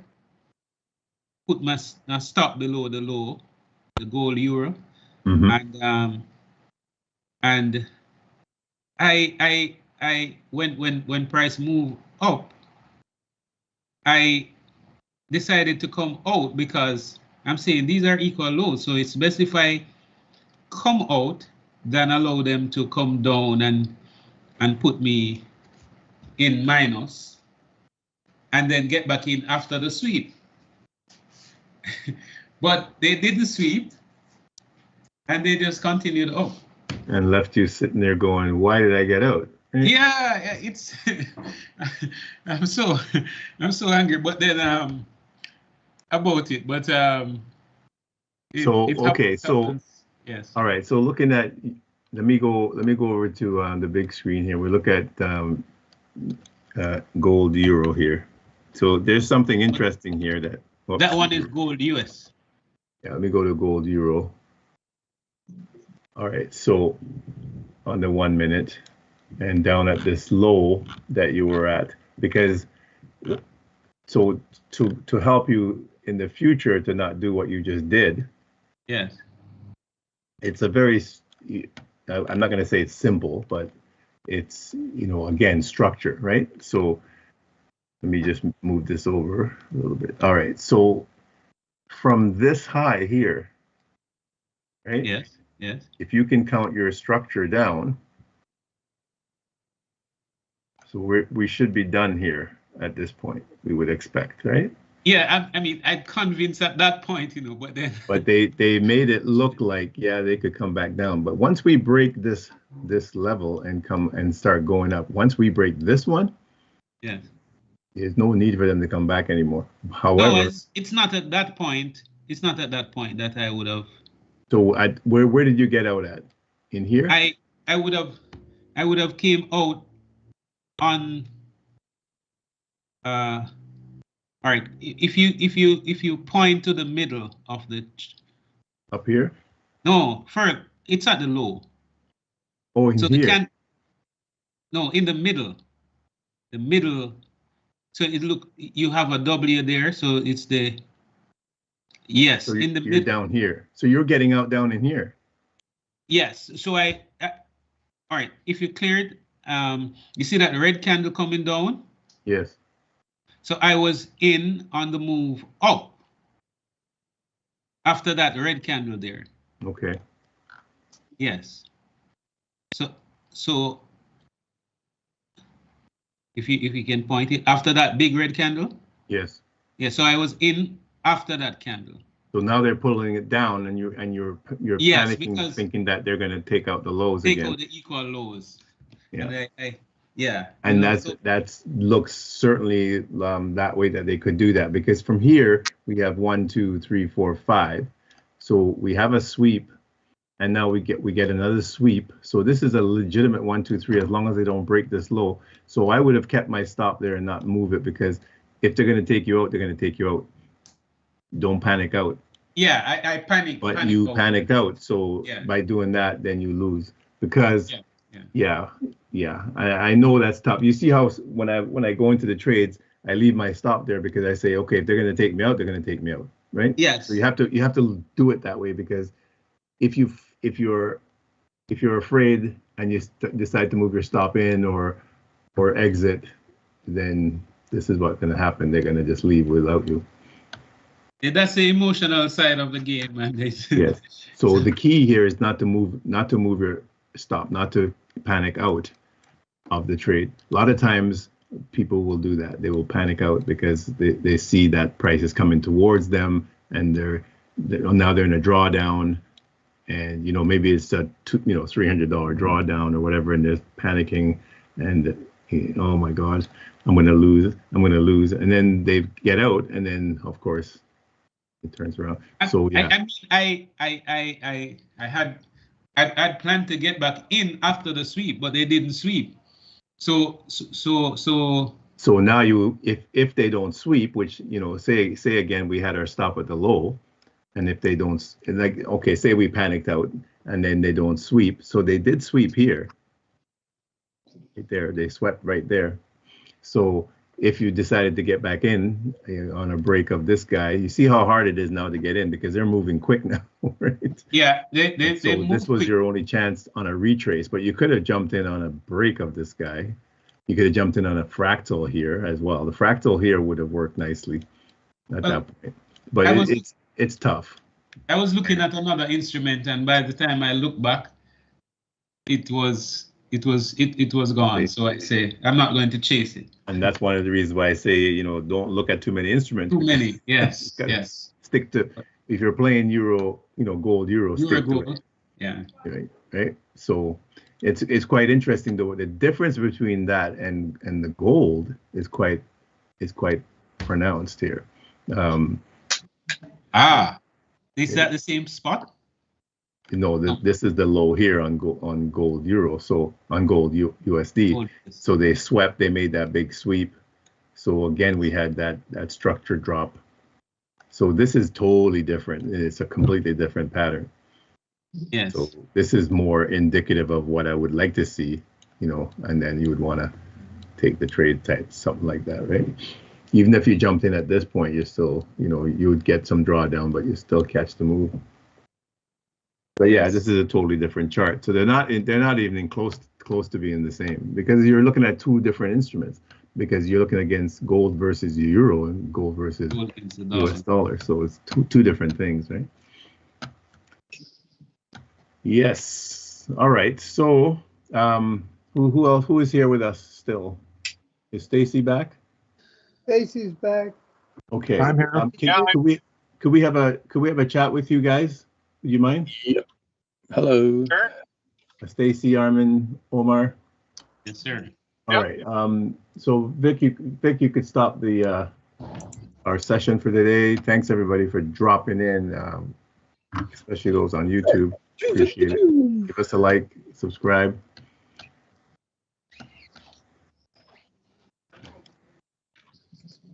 So Vic can let us know when we are good to go. I don't want to close our session here because then we lose everybody. So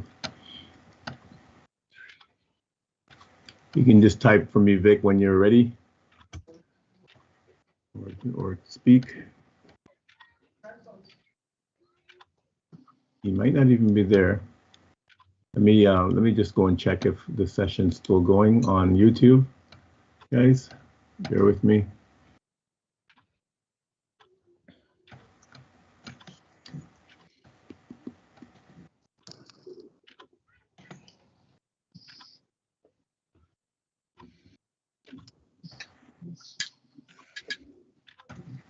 Okay, is it still going? Yes, we are. Okay, so Vic is not there right now. So I'm going to just close out on YouTube. So again, for all the YouTubers, thanks for hanging with us. Do give us a like and subscribe to our channel. We appreciate that. Take care, everybody.